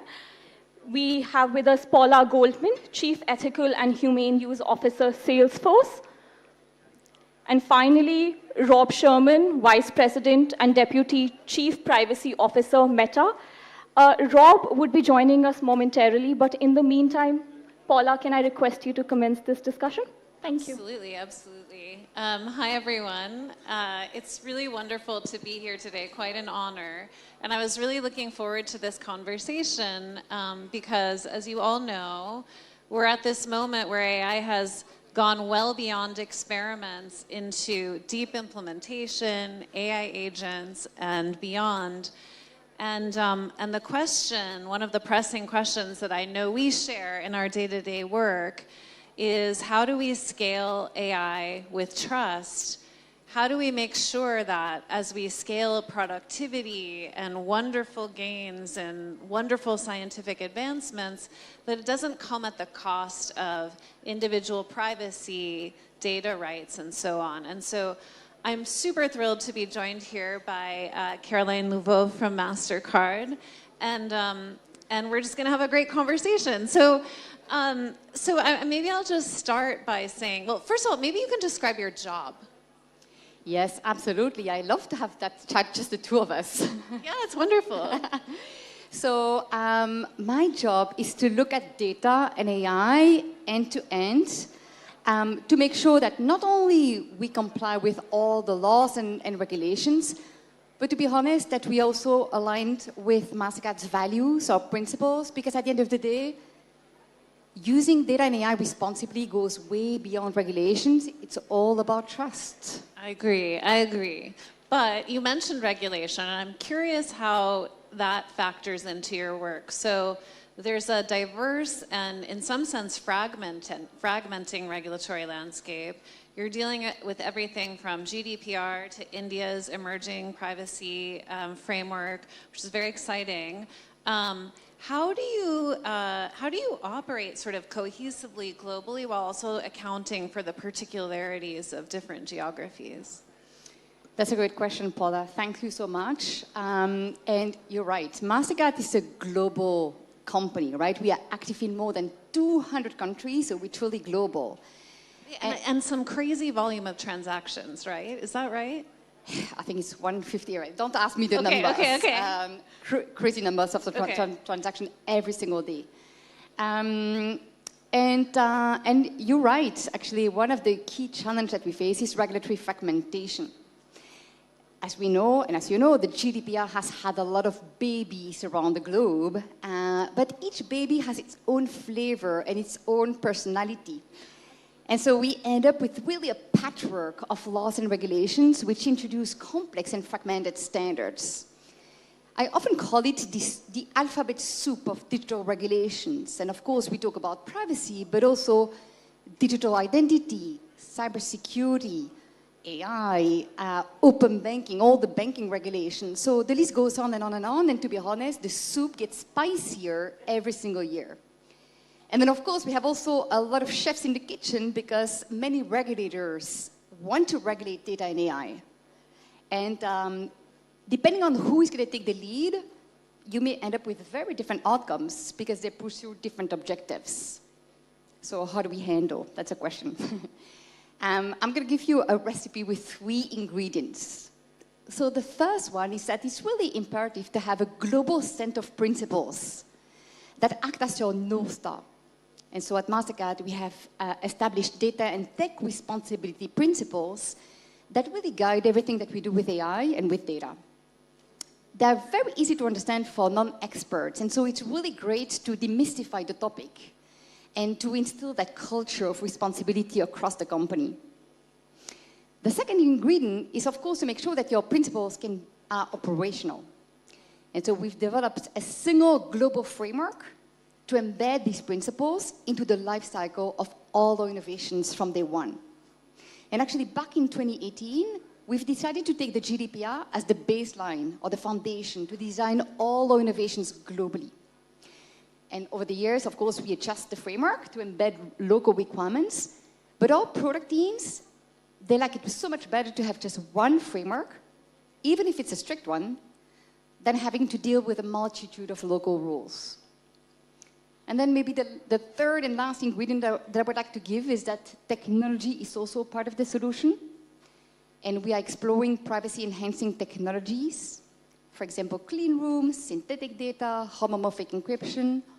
All these technologies that enable data to be collected, used, and shared so that we can extract the value from the data while fully preserving privacy and confidentiality. And there's a lot of actually potential in this area. I'm happy to share more stories later on. Yeah, that's really fascinating. So first of all, deft weaving of the recipe analogy throughout. Well done. But you know, I think you said principles, and then you said take the highest standard, apply it globally. and then use technology to help govern technology, which I also, I mean, I resonate with all of that in my work as well. And I think Salesforce has done the same. We've taken GDPR and used it as our global standard. And our customers are very happy with that because they know that it's a high standard. And so I think that's very wise. I also think one of the challenges in this day and age when we're talking about data protection and then operating with trust globally, for example, thinking about, it's been very inspiring to be at this conference and thinking about the scale of operationalizing AI in India, the diversity of cultures and languages to operationalize in, and then think about how do you operationalize trust across that diversity. Any thoughts about that? Absolutely. I think the principles remain the same. But you're right. I think what needs to be localized, or may need to be localized, is some of the controls and the guardrails to make these principles fit for purpose, taking into account the local regulations, the cultural differences, the multitude of languages, the digital maturity also of the population. And so, for example, take the principle of transparency. It may mean different things depending on who you talk to. And so how do you make sure that what you do with AI is really understandable and explainable to everyone? And I think that's really relevant for India. Another principle, as we know, is fairness. How do we make sure that all these populations, the whole population, is represented in our training data sets so that the AI outcomes are fair, inclusive, and so that AI benefits everyone? So these are really hard questions. And so I think actually it's really important to keep that in mind. And it requires partnerships. And for example, MasterCard, we partner with a number of ministers and think tanks, etc., in India to make sure that we equip people with what they need to navigate this space really safely and to make sure that they're equipped to navigate this age. Amazing. So I'm curious, you said you'd been at MasterCard for a number of years. So you've seen this story before the current AI wave. And I'm curious for your perspective of sort of before and after. Like, how has this wave of AI changed how you've seen questions of privacy and data protection? Is it different, or do the same general principles apply? Again, I think the principles do not really, and to be honest, if you want to have good principles, they have to be future-looking, right? You cannot change your principle every year. I think actually that what makes them really powerful is that they stay irrespective of the technology, the law. So I think that's really important. Now, how these principles are being interpreted and how to make them operational, that may change and evolve. It's not actually a change from one day to the other, but I think it's in evolution. And for example, when it comes to AI, we talk a lot about AI governance, of course, right now, but nobody has to start from scratch. I think you have to leverage what exists already, your privacy by design process, security by design, risk management practices. All of that can be leveraged and enhanced to have a proper and robust AI governance program in place.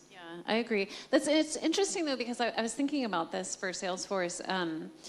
We started our AI ethics program around a decade ago, and we had a set of principles that were based on our corporate values. But then when LLMs started becoming mainstream, we had to have like a set of operational values for this wave of AI because, for example, the issue of accuracy, there's always an issue of accuracy. But all of a sudden, it heightened in importance in this wave, right? We didn't think about it quite the same way when we had deterministic AI. But now that we're not, you ask the same question, get a different answer the second time, it becomes all the more important. So it's just interesting to see how the core principles remain the same, but then you sort of... I fully agree. Right? Another question. Maybe I can start to ask you questions. You can ask me. Well, you're welcome to. I was going to actually go back to what you said about using technology to govern technology. And for an enterprise, the astonishing scale of MasterCard, I just would love to hear a little bit about that. Yes, absolutely. And I think it makes even more sense in the context of AI. So of course, we all know that AI can bring huge benefits for everyone, for people, for society, but let's be honest, it also lowers the barrier to entry for cybercrime, right? Actually, think of how easy it has become to generate deepfakes and to trick people into sending money and data to fraudsters. You know, it's a really global issue, and I've just actually heard that there's a recent research study that has been made and that estimates that more than $1 trillion was stolen by scammers just in the last 12 months. So the issue is really huge. And so what do we do about that? I think actually that AI can be part of the solution as well. And so at Mastercard, we have been leveraging AI for decades to make our network safer and more secure. For example, we use AI to make sure that you are who you say you are when you make a transaction. We also use AI to detect legitimate from fraudulent transactions. And then recently, we have been leveraging Gen AI techniques that have helped us improve the accuracy and the speed of our fraud detection tools by up to 300%. So AI is definitely actually something that can help there for fraud, but also AI can be helped to detect whether there is personal information in a data set, can help detect if there is model drift. So I think technology is definitely part of the solution. It's not the only toolkit, but it has to be part of the solution. 100%. And it's very, very interesting because I think there was a time when technology governance was just about policies that you could sort of write down and then have legal consequences for. But if we're not using, in some sense, governance is code now, and code is governance, and so it's just a really interesting paradigm where these worlds are blurring together. I also wanted to ask you, and this is a question near and dear to me. I'm curious if you get this, I often get people asking, well, how do you make the case for trust? How do you make the case for doing things the right way? And, well, I'm not going to give away my answer. I'm curious what your answer is. I can't wait to hear yours, but let me start first. It's a difficult one, of course. It's not the only way, but I think transparency is a cornerstone to that trust. People simply want to understand what's going on. You know, what data is collected about me, how it's going to be used, by whom, why. Very simple, but so hard to answer. And our digital economy has become so complex with so many different parties. Technology is moving so fast. The laws are becoming incredibly complicated. They ask companies to publish lengthy disclosures, which, to be honest, doesn't always help. I don't know about yours, but my mother has no idea about what's happening behind behind the scene with her data. So I think as an industry, we can probably do better to explain, you know, what is the value exchange, and to start actually telling them, you know, what's happening, how they can keep control. And so that's something that actually, and also, you know, the big question is, does transparency vary depending on the country, the audience, the use case? I'm going to continue.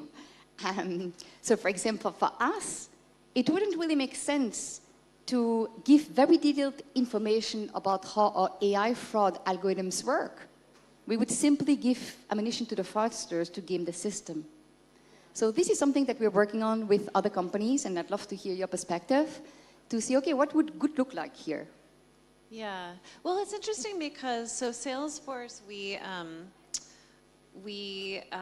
create technology, particularly AI agents, that help businesses in a lot of different functions, basically better serve their customers, right? So in marketing and sales and customer service and beyond. And when someone asks me, like, oh, you're the chief ethical use officer, how do you make the case for this work? Not to say that there's not some case that's made for the work, but what I always say is, like, when I talk to my customers, this is the #1 question they ask. They want to know, if I'm using an AI agent, how do I know it's going to do what I ask it to do? How do I assess whether it's doing the right thing when it's doing millions of transactions and I can't review every single one, similar to your fraud transaction question? Like, there's no way that a human could review all of the cases of fraud at that volume and scale, right? That's a task that only can be done by AI, but under human supervision, which is really fascinating to me. But in some sense, I think this age of AI makes it such that, at least in our business, trust is what makes for scale. Trust is what makes for adoption. And if people don't know how to trust AI, they're not going to use it. So to me, there's not actually a conflict or a tension. No, absolutely. I think actually for innovations to be adopted at scale, trust is everything. Yeah. So I'm also curious, and I think we're going to be joined by Rob at Meta. Maybe. Yeah. Well, I'm told. I'm curious. You know, as you think about applying the partnership between the United States and India, and what you've been hearing at the summit so far as it relates to trust and AI, anything that stands out to you? Let me actually get a question to you. You know, what do you think? Well, I mean, a whole bunch of things have stood out to me. I think a lot about, I think about trust in two planes at least. One is I spend my day job working across our product suite, testing it, making sure that we have a set of features that our customers can use to understand what's going on. For example, let's say you're using AI for customer service, and you have a customer that's very angry, and you don't want, let's say they say something rude. You definitely don't want the AI to repeat back something rude, right? And so we have a toxicity filter that helps companies sort of set what level they want to set there for how the AI behaves. It's that kind of thing. I spend a lot of time on that kind of thing, testing for fairness, et cetera. But increasingly, I think that the challenge and the opportunity of our time for enterprises around the world is not just a technical challenge, it's a human challenge. It's about how people and AI work together. It's about how do you set the system so that the AI agent in that customer service example hands it over to the person at the appropriate moment when they're going to have a better interaction with the customer. They're going to be able to resolve a problem that the AI could not resolve or could not resolve as effectively, and then the human has to hand it back. And it's this question of human-AI partnership. And I think a lot about that as sort of the management challenge and opportunity, and how do we create systems that really account for that? Because that's really trust. And what stands out to me and the opportunity in India and the Global South is just like this massive, incredible talent opportunity. And this idea of like, here's this incredible, like you've got digitally native cohorts that are, you know, chomping at the bit and are able to sort of reinvent how work gets done, but reinvent how work gets done so that people are doing things they could never dream of before, and how you embed trust. And that's what sort of stands out to me so far. I fully agree with that. Actually, talking about that, I think, and people are clear about that, but I think we can still do better. It's the need to, I often say that AI governance is a team sport. And it's really, really important to build a team, which doesn't mean that people have to report it to you, but make sure that the team has diversity of skill sets, backgrounds, cultures. Big diversity is needed here. And I think this is still something that, in general, we're learning. In general, in the AI governance sphere, making sure that we can talk to each other and sometimes, understand each other, because we have each technologies speak one way, lawyers another way, policy people a third way. So it's going to be really, really important to learn how to work together to maximize the outcomes, to get it right. Yeah, agree. And I was also sort of curious, as you think about this in the context of MasterCard and sort of its operations here in India, and think about sort of what AI is bringing. Do you see that some of the safeguards need to be different here, or do you think it's the same? How do you think about that? So that actually we have our AI garage, so our global AI garage based here in India, in Pune, with thousands and thousands of technologists. designing the next generation of innovations for the world, and conducting research and development in AI governance. So we have kind of India and the global south in mind for everything that we do. I think it requires tweaks, for example, in terms of fairness, making sure that our bias methodology works for the India population. So yes, we're going to need some tweaks, but it's not that, again, it's going to be a black and white approach. That makes sense. I'm wondering, I have lots more questions that I could ask. I'm wondering whether we want to open it up for questions, or does anyone Feel free to ask questions to the moderator as well. Does anyone have questions that they want to ask? None? Then let's continue our conversation. I guess so.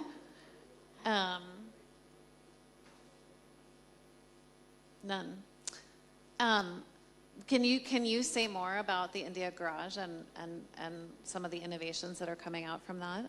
Well, you may have seen or not, but I'm going to tell you that actually we had our first authenticated agent-led transaction yesterday. What? Absolutely. Oh my gosh. I'm so glad I asked. Tell me about that. Absolutely. So you can actually ask an AI agent to make a transaction on your behalf safely and securely with all the MasterCard brands, safe brands attached to it, which is fantastic. Wait, okay, so walk me through that. So clearly you have to authenticate as a user. So MasterCard enables these agent-led transactions, making sure that the agent is legitimate, that you don't actually face a robot, a rogue robot. Yeah. Making sure that your data is going to be tokenized, fully protected with the MasterCard safeguards, I'm going to spare you with all the technical details, but basically making sure that you can actually trust an agent-led transaction as if you were going to go to the store in person. So it's a human using an agent. You go to an AI chat, whatever it is, and you ask the AI agent to buy something for you. That's a new pair of shoes. Amazing. They're going to make some recommendations for you. Okay. And so then you can select, you can have a conversation with the chat, of course, with ChatGPT, Gemini, you decide which one. And they're going to recommend a couple of options to you, and then actually you decide. And you have, of course, the possibility to push the button and say, yes, that's actually what I want. That is fascinating. No, and I think that as I think about that and think about some of the challenges that we're trying to think through, the next generation of challenges, right? So we have at Salesforce, we have a number of agents out on the market. We have a marketing agent, sales agent, customer service agent, commerce agent, similar to that. And I start to think a lot about the next generation of trust challenges, which are the agent-to-agent trust challenges, right? And that how is that the next works generation. Together. And I think that's where we really need an investment in standards. Welcome, Rob. Time is up, Rob. Thank you for coming. There we go. Just as soon as I got on the stage, they told me to get out. Well, thank you for... Thank you, Rob.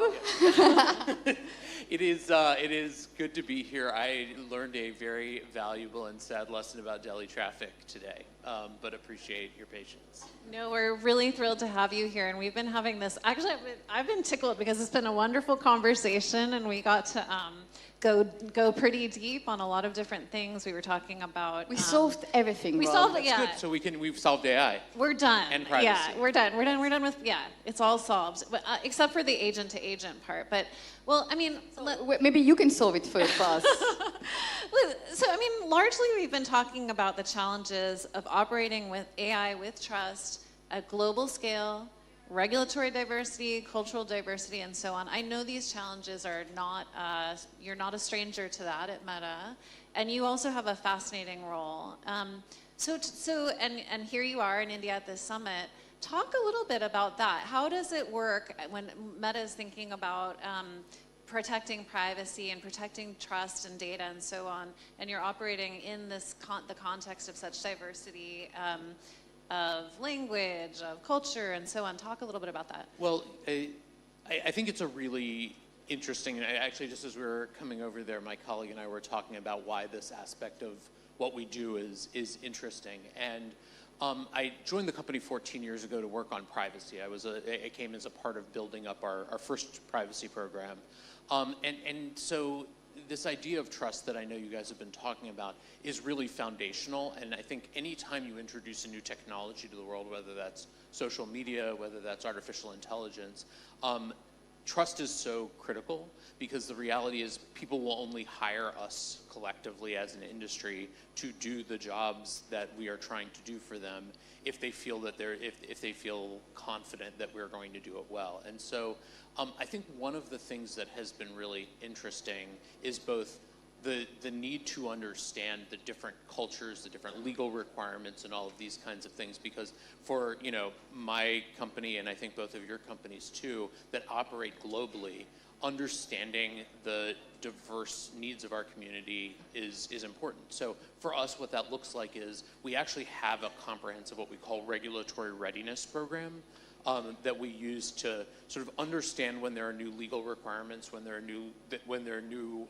obligations that get passed, to actually split them up and figure out how does this requirement differ from what we've been doing before, and then split it up into different parts of the company, different teams that are dedicated to how we handle data minimization and data architecture, or youth privacy, or these kinds of things. But the other thing that I think is really unique about the moment that we're in is a lot of us, AI is so new. Even you talked about agent-to-agent communication, which I think is kind of the next big thing we're going to have to figure out. But I think the reality is, if you rewind 5 years before any of us had heard the words ChatGPT, I don't think anyone would have predicted the specific kinds of challenges that we're facing now, either when it comes to privacy or maybe even more significantly when it comes to just the way that we think about building technology. What are the questions that you should be thinking about to deploy AI responsibly? And so there's this other element that goes beyond legal frameworks. We have a bunch of different mechanisms that we use to try to understand what people want from us. And that includes formal advisory groups that we run. We also are doing a project with Stanford University now called, with an effort called deliberative democracy. It's basically taking broadly representative groups of people from India, from the US, from other countries, and asking them, what are your expectations about how this technology should fit into their lives? And then the sort of next frontier is, how do you take, and this is where we're doing a lot of research now, is how do you take the insights from laws, from deliberative democracy, from expert advisors, and actually translate that into technology? That's really fascinating. And I think you're right that it's hard to anticipate all the unintended consequences of technology and the intended, it's hard to know what innovation is going to unlock in different ways at scale. And also, it's really important that we try in real time, because this is going so fast. At Salesforce, we do something called consequence scanning for that, when we're doing reviews of different products as they're getting created, we talk with the team, what do you intend this to do? Hopefully that's in the product requirement docs. And then it's what might be the unintended, and then how do we anticipate? What could go wrong? Yeah, exactly. We also are humble because we can't really anticipate everything, but it seems very important. So it's really cool to hear about the broader experiments that you're doing. That's where I think actually, to jump on that, I think that's where it's interesting to have that outside-in perspective, because sometimes when you discuss internally with colleagues, you may just think in a box, and it's good actually to have independent perspectives actually to chime in, because they may see other things that could go wrong. One thing that I really like about the way that you frame that, what are you trying to do? What is the value that you think you're delivering, or that we think we're delivering, and what are the potential things that could go wrong, and how do we avoid those things going wrong? I like the framing of both of those. One thing that came up on a session that I was in yesterday, talking about healthcare and the role of AI in delivering health, particularly in the Global South.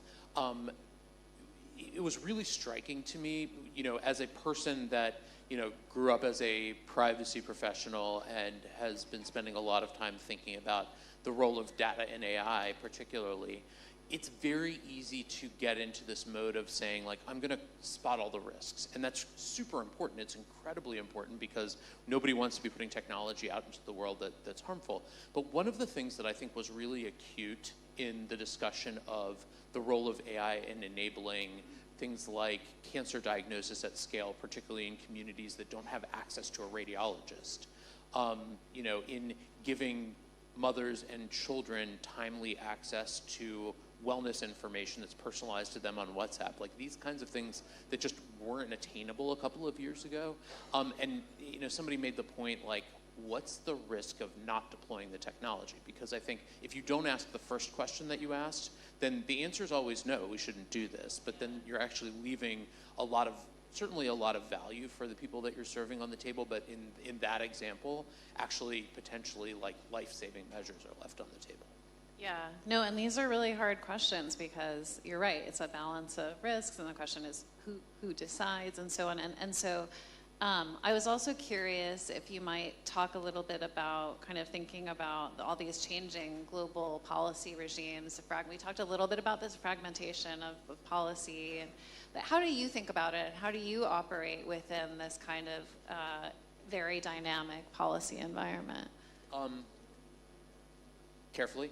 Look, I think we have a lot of experience in dealing with lots of different requirements in lots of different places. And so I talked about the sort of regulatory readiness process that we use to metabolize new obligations and make sure that we transfer them. The basic approach is, if there are requirements that we think are sensible and good privacy protections, good other kinds of protections, we generally try to deploy those globally.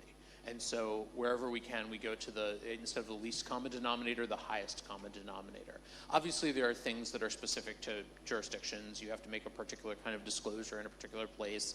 It doesn't make sense, you know, to make a disclosure about how we comply with European law here in India. That, you know, that those things don't make sense. But in general, trying to figure out what is the most sensible thing that is the most protective for people is I think, a good baseline. I do think, though, the challenge is less how do you deal with lots of different requirements in different places.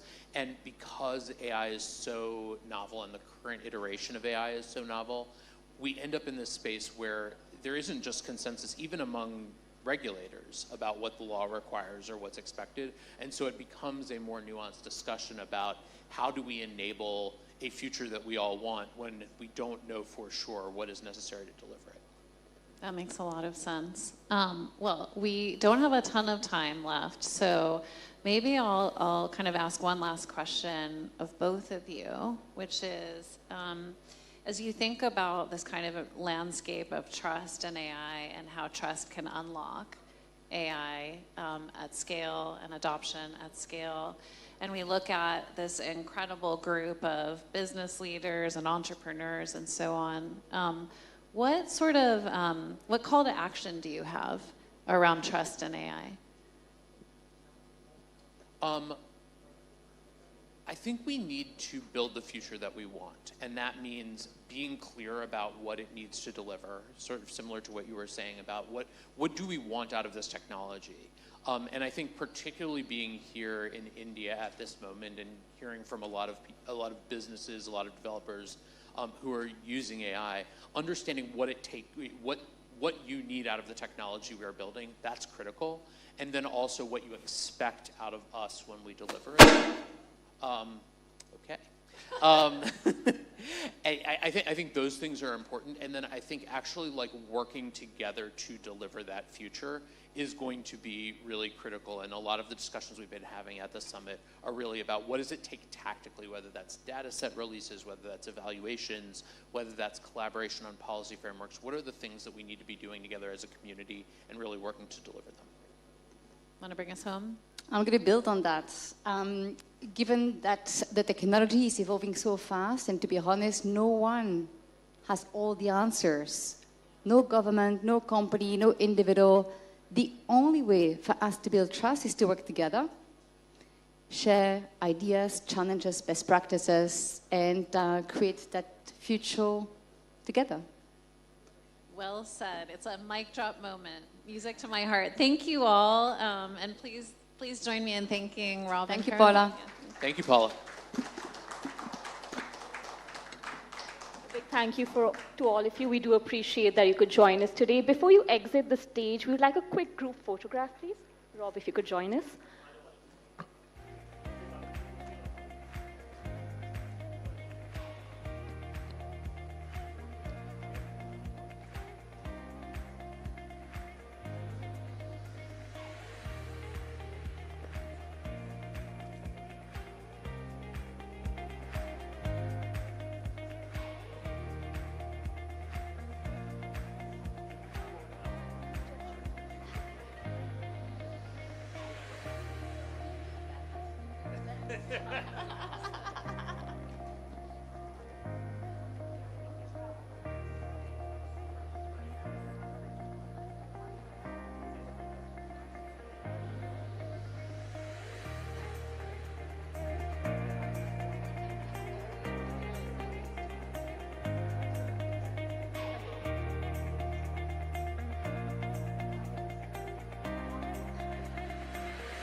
Ladies and gentlemen, we are now going to proceed with our penultimate panel discussion for the day. Can I please request you all to be seated?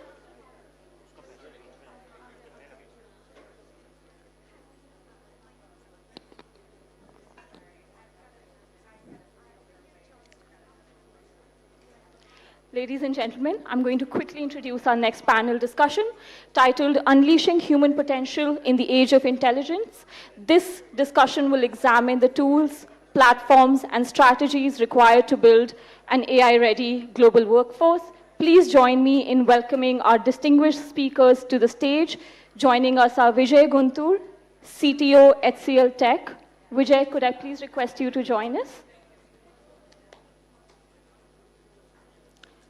Girish Raghavan, CTO, GE Healthcare. Kumaresh Patabiram, India Country Manager and Vice President, Product, LinkedIn.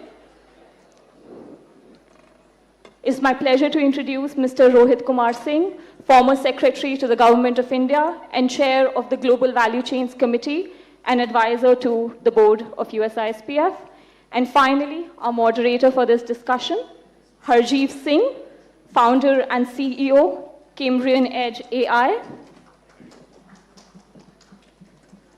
A very warm welcome to all of you. And Harjeev, may I now request you to commence the discussion? Can you all hear me? All right, good afternoon. We're going to move this panel a little fast because we're running a little behind schedule. And I believe, Kumaresh, you have to run a little early. I must say I have to start with saying thank you for braving Delhi traffic. Remember the old joke, if you're stuck in a traffic jam in India, you look out the window and you're part of the show. So hopefully you'll enjoy using that perspective. Coming to the unlocking of human talent in the age of intelligence. I think all of you have heard various perspectives since this morning about how AI is going to impact the world. I think one of the biggest things that we are all, at least I get a lot of questions on, is what impact will it have on workforces? because that's one of the things that there is a lot of debate and narrative around. It's going to, reduce the number of jobs and white-collar jobs, which historically has not happened. So we have this amazing group of applied practitioners on what's happening in the world. I just want to kind of paint a picture, and then I'll kind of set the context in a couple of minutes, and then we'll dive into asking questions for all of them. Oh, sorry? You're in the wrong chairs. That's all right. We can blame it on the traffic, too. So picture this. A radiologist in Pune reviewing chest x-rays at 2 a.m. in the morning, a farmer in rural Karnataka who is checking crop prices on his mobile phone, a software engineer in Bangalore who did not have a role 3 years ago is now an AI engineer. They're all standing at the edge of the same cliff, and they don't yet know if they're going to fall or they're going to fly. What this is what we call AI transformation. But that phrase barely captures what's actually happening. Right now, as we sit in this room, 36% of traditional jobs have already been outmoded. And LinkedIn has this economic tracker that tracks it at every city, every skill. And I'm going to ask you more about that, and we'll think about what people here can, imagine where this world is headed, right? I think that's the key question here today. But here's where it gets interesting. We're not just talking about learning to use AI tools. That's AI literacy. The ability to use ChatGPT. When I ask people, are you using any AI? It's usually ChatGPT. It was the first one out in the market, so it's got the brand that everybody remembers. But the thing is that important? Yes, absolutely. But is it sufficient? No, not even close. What we actually need is AI fluency, the capacity to think with the power of AI, which is very different. It is not just using or prompting. That's really, a baseline level. And it's the difference between a tourist with a smattering of French in Paris versus a diplomat who can negotiate treaties. So if you get AI fluency, that's the power you get. And you get that very quickly if you use it on a regular basis. And the gap between literacy and fluency, that's where human potential either gets unlocked or locked out. And so we'll come to that in terms of how do we unlock the power of AI literacy and AI fluency. But I want to jump quickly back to your economic report, Kumaresh, and sort of tell us, what are you seeing? Yeah, thanks, Harjeev. If you think about all the major technological waves we've gone through as humanity, it goes back to the Industrial Revolution, electricity, internet, mobile, PC. I think there are two things that are different about the way AI is shaping up right now. One is that the rate of diffusion is happening at a much faster rate than ever. And two, in all of those previous changes, we had no live visibility into what will happen with jobs. Right? There are so many speculative reports on by 2030, AI will replace so many jobs. And I think what is different about this time is that we do have that live view of what's happening on the ground. We know what AI skills are growing. We know how job titles are changing, roles are transforming. And all the early data suggests that at this point, what we're seeing, and this is thanks to the LinkedIn economic graph, think of this as a graph of 1.3 billion professionals. It's a real-time view of what's happening in terms of skills, talent outflows from one job title to another. What we're seeing is that there are newer jobs getting created at an unprecedented rate, but it's not necessarily fewer jobs. Now, the job titles themselves are changing, but what's changing even more is the skills needed for each of these jobs. So if a software engineer performed a certain duty, a certain set of tasks as of 2020, that's changed already based off of the skill sets that they are expected to bring to the table today. And that's what the economic graph today shows us. We've in fact launched for the first time a global AI workforce intelligence dashboard, thanks to our public policy team, Aditi, who is in the audience today. And we have this at Hall 4 of the Expo, and I would highly encourage you to come check it out. Thank you, Kumaresh. Rohit is a former Secretary of the Government of India, has seen the application of a lot of technologies on the ground. From your lens, Rohit, I know you and I chatted about this, about what we really need to think about is use cases, right? Please, share your perspective, because 1.4 billion people, how are we going to learn? So I think unless we focus on use cases, especially in the Indian context, all these conferences have no meaning for a large part of India. I mean, we can discuss GPUs and LLMs or whatever have you, but unless we reach out with the applications. So I have my 3 favorite areas: education, healthcare, and agriculture. Highly possible, but unless you build on those use cases, this technology will not proliferate. So, but having said that, we also need the institutional readiness and capacities on the other side to absorb. So the gap is of absorption. The technology is available. I mean, people sitting in this room, they're huge talent here. But the people who have to get the benefit, they need capacities and they need the last mile readiness. So we have lacked that in many cases when digital revolution happened. But thanks to the mobile and the internet penetration, we got over that. But I think in AI, it will need much more effort to do that. Thank you. Girish, one of the things I think several panels before us were also referring to was the regulatory environment. You're in diagnostics, right, and GE Healthcare. How do you think we regulate something like AI? I don't think any of us has the answer, but you probably, since you see it every day, you might have some thoughts on how we should be thinking about this at least. Sure, thanks. So firstly, I think there is a general myth in the industry that regulators are roadblockers. Actually, it's not true. They have, I think the current regulators we have, which I work with both FDA as well as CDSO, they're quite progressive than the credit what we give to them. And for sure, they have a very difficult task of balancing innovation with say, the risk of public health, right? It's a very thin line. But from what I have seen, and I can tell you with a lot of confidence because GE Healthcare has the largest number of FDA-approved AI applications on this planet, right? And we talk with them on a day-to-day basis. There are a few things which we do well, which most companies struggle with. Number one is having pre-submission engagements, right? So if you look at FDA, there are Q-subs, CDSO got consultations. It's perfectly fine to have conversations with them on AI saying, I'm trying to do this, what do you think? Get feedback from them. This actually helps you to tweak your approach as it is going towards end with a big ask and then they're pushing back big time. That is one.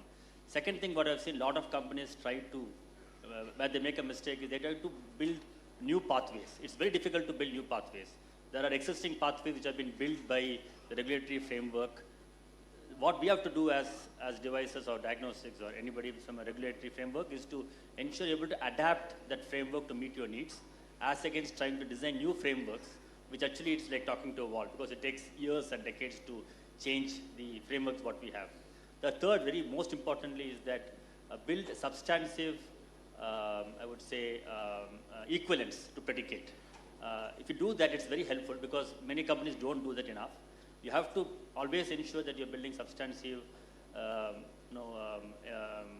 equivalence to predicate. And top of that, you have to show AI performance. You have to show mitigation of biases from AI modeling and so on and so forth. If you do these three things, I think you're fairly good enough. And to top it, if you're able to build good generation of, good evidence generation with a variety of data, that will also help you to progress much more. So actually, it's not as difficult as what people say. And I have seen a lot of progressive thinking from the regulators these days. So it's all for up to us how to navigate the system. Thank you for that. Vijay, you represent a company with nearly 250,000 people, and I think in the last couple of weeks, there's been this huge brouhaha that our IT services sector is going to be impacted dramatically. How are you transforming your company? I know we shared some of this conversation, but would love to have you share that with everybody here. How do you retrain this workforce? Yeah.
So there the excellence was in terms of creating a process which worked very well.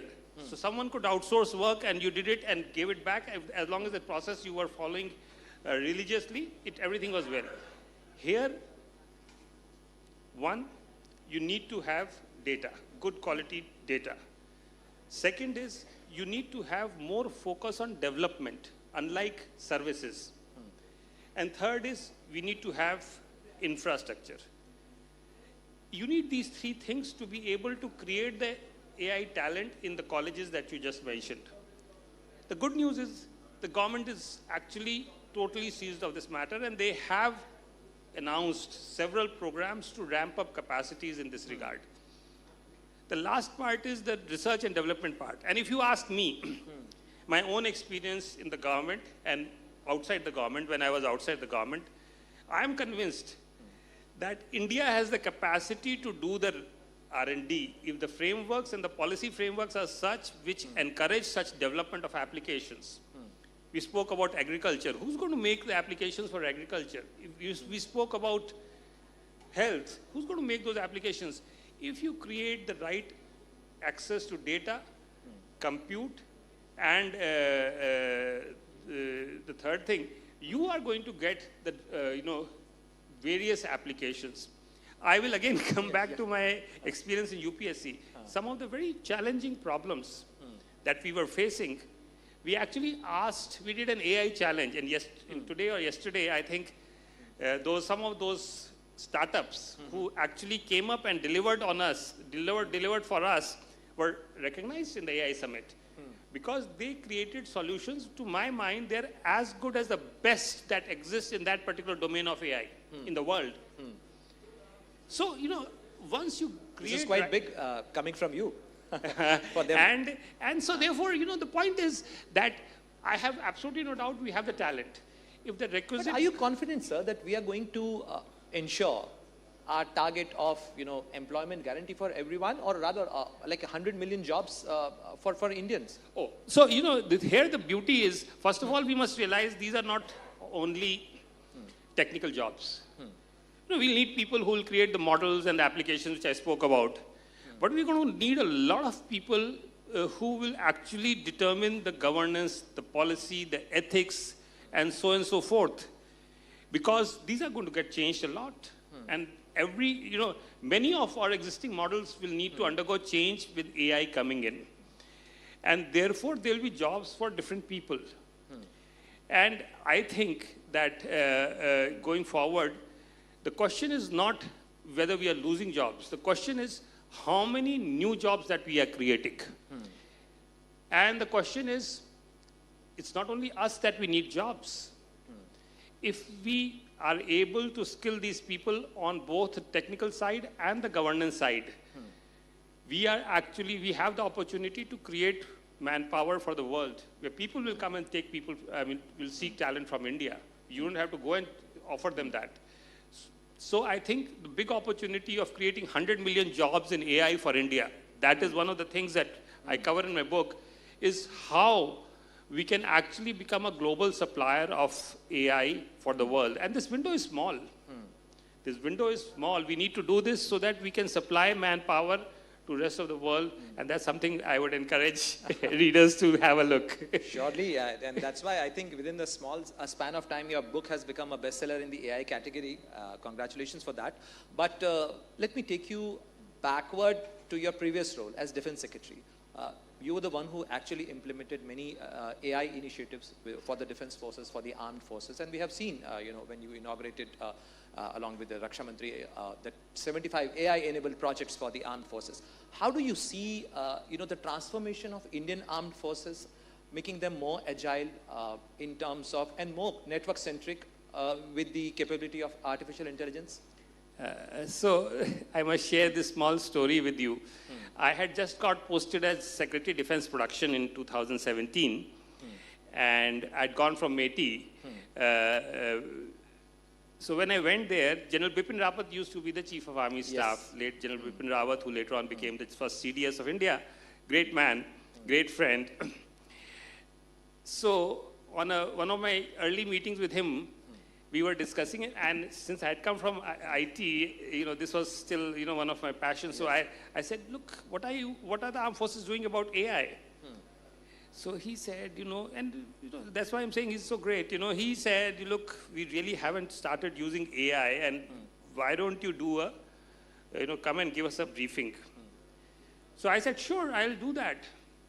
And then I, fixed a date, and I prepared what I thought was the most optimum thing. And I think for him, in the Army SITREPs, the acronym used to be the reverse. It used to be IA. That's it. So, and in the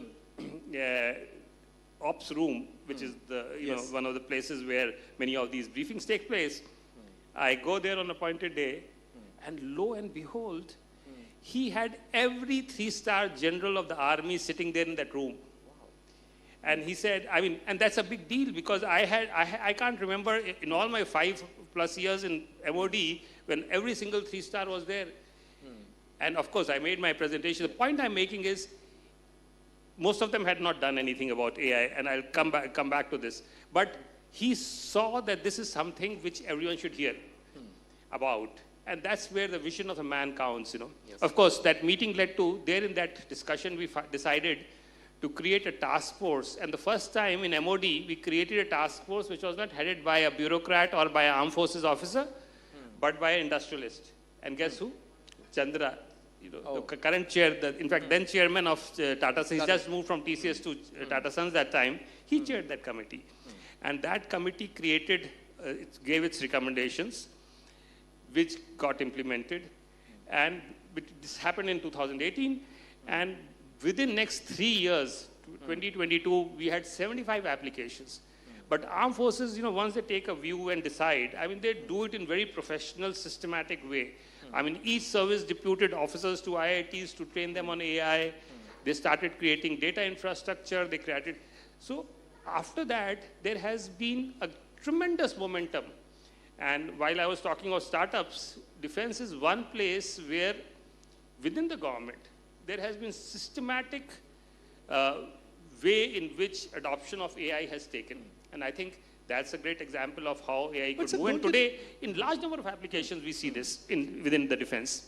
But sir, don't you think that, India still need to learn about the cyber security hygiene? We are a country with 1.4 billion people. That remains a challenge with all these cases of digital arrest and even the cases of espionage, data stealing, even in the sensitive sector as well, where you take care of so much of security concerns. Absolutely, absolutely. I think this is one area where we need to be increasingly concerned and paying a lot more attention. And AI is only going to make your task more difficult.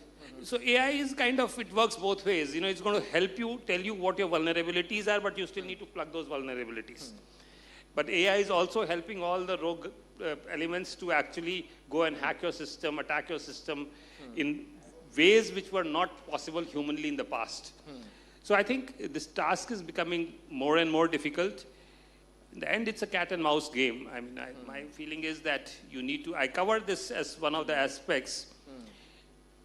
Along with cybersecurity, the biggest challenge is coming on deepfakes and disinformation. Yes. And that's something, again, which I cover in this book of the challenges that AI poses and the modalities that need to be figured out. But I must say one thing. I have, we all know cases of digital arrest, but if you see, most of those cases of digital arrest are senior citizens, elderly people. I haven't really come across a youngster coming and saying, I was digitally arrested. My point is, youngsters have an inbuilt fact checker. They have, because they have seen this growing up, the Gen Z really knows to distinguish between fake and real content much better than a person of my generation who did not see this. With the youngsters moving for jobs, leaving behind old parents have become more vulnerable. We in states like Tamil Nadu, Kerala, we have large number of single parents, or rather large number of old people living alone. These things makes them more vulnerable. Yeah. So I by no stretch did I want to say that this is extremely important. Awareness and continuous monitoring using AI tools. For example, today one of the areas which have got most affected is elections. I mean, which is, you can change governments using disinformation and deepfakes. And we need to have tools to take down, because you can do a deepfake and in minutes it becomes viral. So you need to take down as soon as possible, because otherwise it would have done its damage. And we need to be extremely vigilant, and this is part of the policy framework that I talk about in this book. These are areas where governments, institutions have to take a step forward and actually make sure that, Do we have systems in place with your experience inside the government? I think we have systems. We have very good systems. We have, for example, for the digital infrastructure, we have the CERTIN, we have the NCIPC, we have NSCS, the National Cyber Security Coordinator. And if you look at it, they have been issuing advisories continuously. I think the problem is, in the response from the stakeholders. Very often, the people still do not realize that this is serious stuff. I mean, if you can be, your data is hacked, your work can stop and cause you much bigger damage than the small amount that it costs you to actually ensure good, cybersecurity practices are ensured. And I think that realization and that awareness needs to continuously grow. I think, the biggest problem for any government or a policy regulator is that, when a new technology comes, this is often perceived with a lot of apprehensions. There are a lot of questions about the implementation of the technology. How Government of India is looking at artificial intelligence, because recently we have techno-legal framework for that. We have new regulations, even for the deep fake and artificial intelligence produce visuals and videos as well. What is India's approach? Because there are various models in the government. European Union has a different model. America has a different model. What is India's model as far as the regulation of AI is concerned? So I think this is a great point. And I think that the balance between innovation and risk is the trick here. And you need to have this balance in each country depending on your own social context and your own requirement of how you want to use AI. In India, for example, like I said, AI gives you the opportunity to leapfrog development, leapfrog growth. And we need to make sure that the innovation happens here, the development happens here. So, I think the government's approach, and I discussed this in this book again, is a balance between these two. At the same time, creating an accountability framework for those people who are actually doing the, things which are undesirable. That is something which, so I think I call it a 3-3-3 framework in this book. I encourage those of you who are interested on the subject of what could potentially be a good framework. So there are 3 points on all of this. One is on innovation, risk, and accountability. And on each of this, what could be the 3 parameters which could determine what a good framework would be. But having said this, you see, the other big strength that India brings to the table is ability to scale up fast. And this is something which the world is totally amazed. I think our digital payments have taught this thing to digital payment, Aadhaar, DBT, you have it. And so many other implementations today have become so universalized, where people said, country with 75% rural population, lack of digital awareness, digital saksharta. Each of this, we have just kind of been able to override this. And therefore, in AI, my point is, AI applications, whether they are in agriculture or any of the developmental fields, we will be able to, the moment we create value for the user, Indian user is very, very intelligent. And therefore, if we create an application which is creating value, like UPI did for payment purposes, you will see it scale up very, very rampantly. In fact, the other part is, which again I covered, is, we really have this great opportunity to be the model for a large number of countries who face a similar problem, but don't have the capacity to do what we are able to do. And that's something which we can always... That is the leadership of Global South.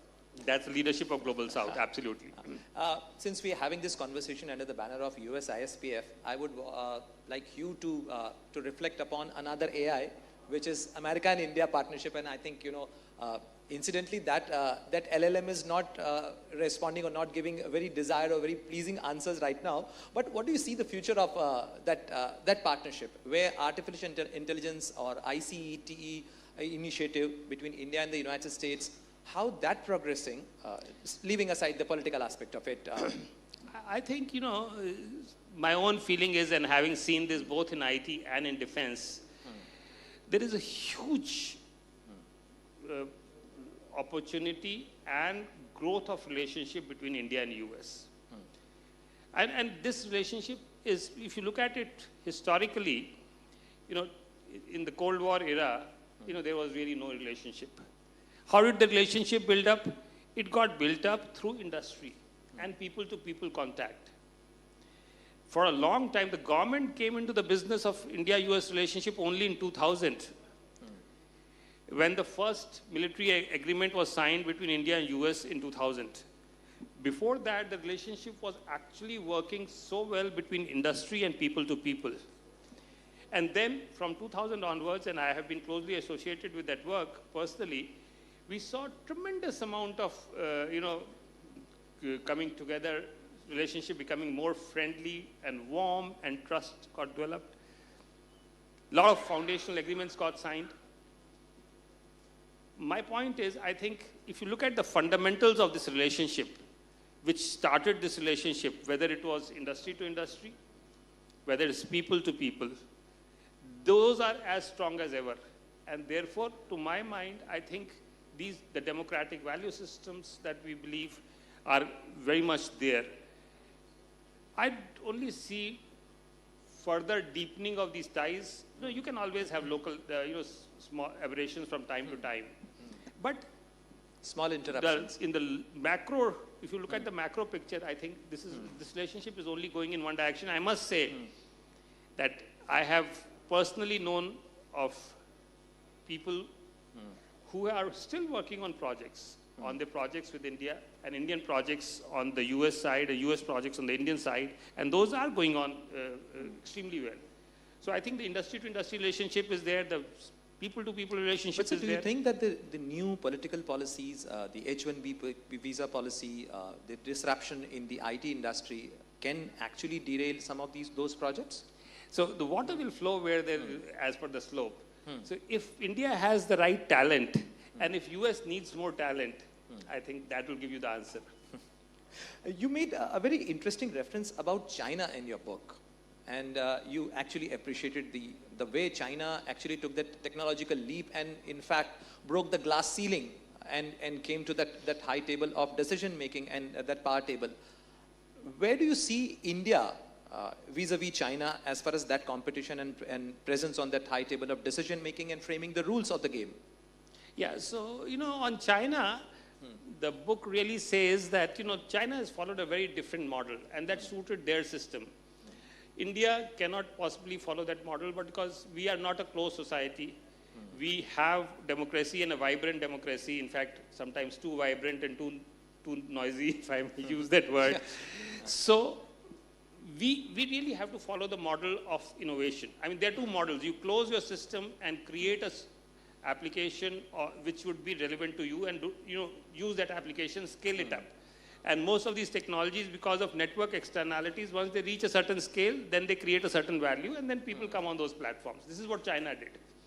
It's very difficult for India to create a closed model where we create our own applications, do not allow external applications. The other way where you create value is through creating your own applications, which are creating value, and people join that, start joining.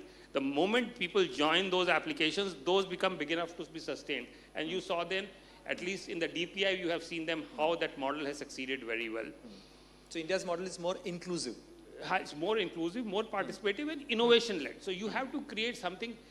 Even China, with the closed model, could replicate what was done elsewhere, and they would succeed, because they didn't have to create. They did innovate a lot, I'm not saying that, but in a closed model, you can re-engineer the same stuff and do it.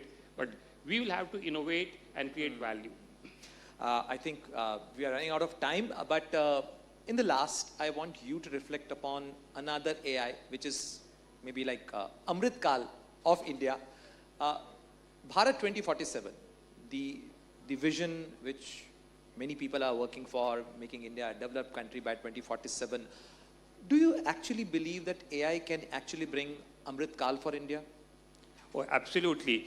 I think this is what I was saying. India is on the cusp of, taking off as a country. And without AI, it would have been more difficult. With AI coming, it's actually, the timing is just right for India in some ways. And supplemented by AI, which is basically technology, we will see India grow with leaps and bounds. There's only one point, which is why I think this book is kind of relevant. I have no doubt about technologically we being able to do this. We have to create the right governance frameworks so that the benefits of the technology are channelized in the direction, and there will be multiple benefits. And this book actually covers a very, very small part of the challenges. It talks about, for example, monopolies being created, how you deal with that. It talks about differentiation, because one of the challenges today is, everyone is using ChatGPT, and you get the same article produced by everyone. I mean, how do you create differentiation? Exactly. If every company is using the same data sets to create the same solutions, they will all come with the same answers. So how do you create differentiation? And so you need to have policy frameworks which will answer those questions. I'm sorry? This is actually bringing a very disturbing uniformity. Absolutely. So disturbing uniformity, absolutely. So I think if we put the right frameworks, which I think will happen, I think there is no question AI is going to be that vehicle which will actually be catapulting India to a new league altogether. So with this note, I think we close down this conversation. But thank you very much for sharing your thoughts with us. And I think. Thank you. A big thank you to Dr. Kumar and Pranay for joining us today. Ladies and gentlemen, this marks an end to the USISPF AI Leadership Dialogues for the India AI Impact Summit. We do hope that these conversations were thought-provoking and inspiring. Thank you to the Government of India for collaborating with the USISPF, and of course, all our speakers and attendees for joining us today. Good evening, and thank you again.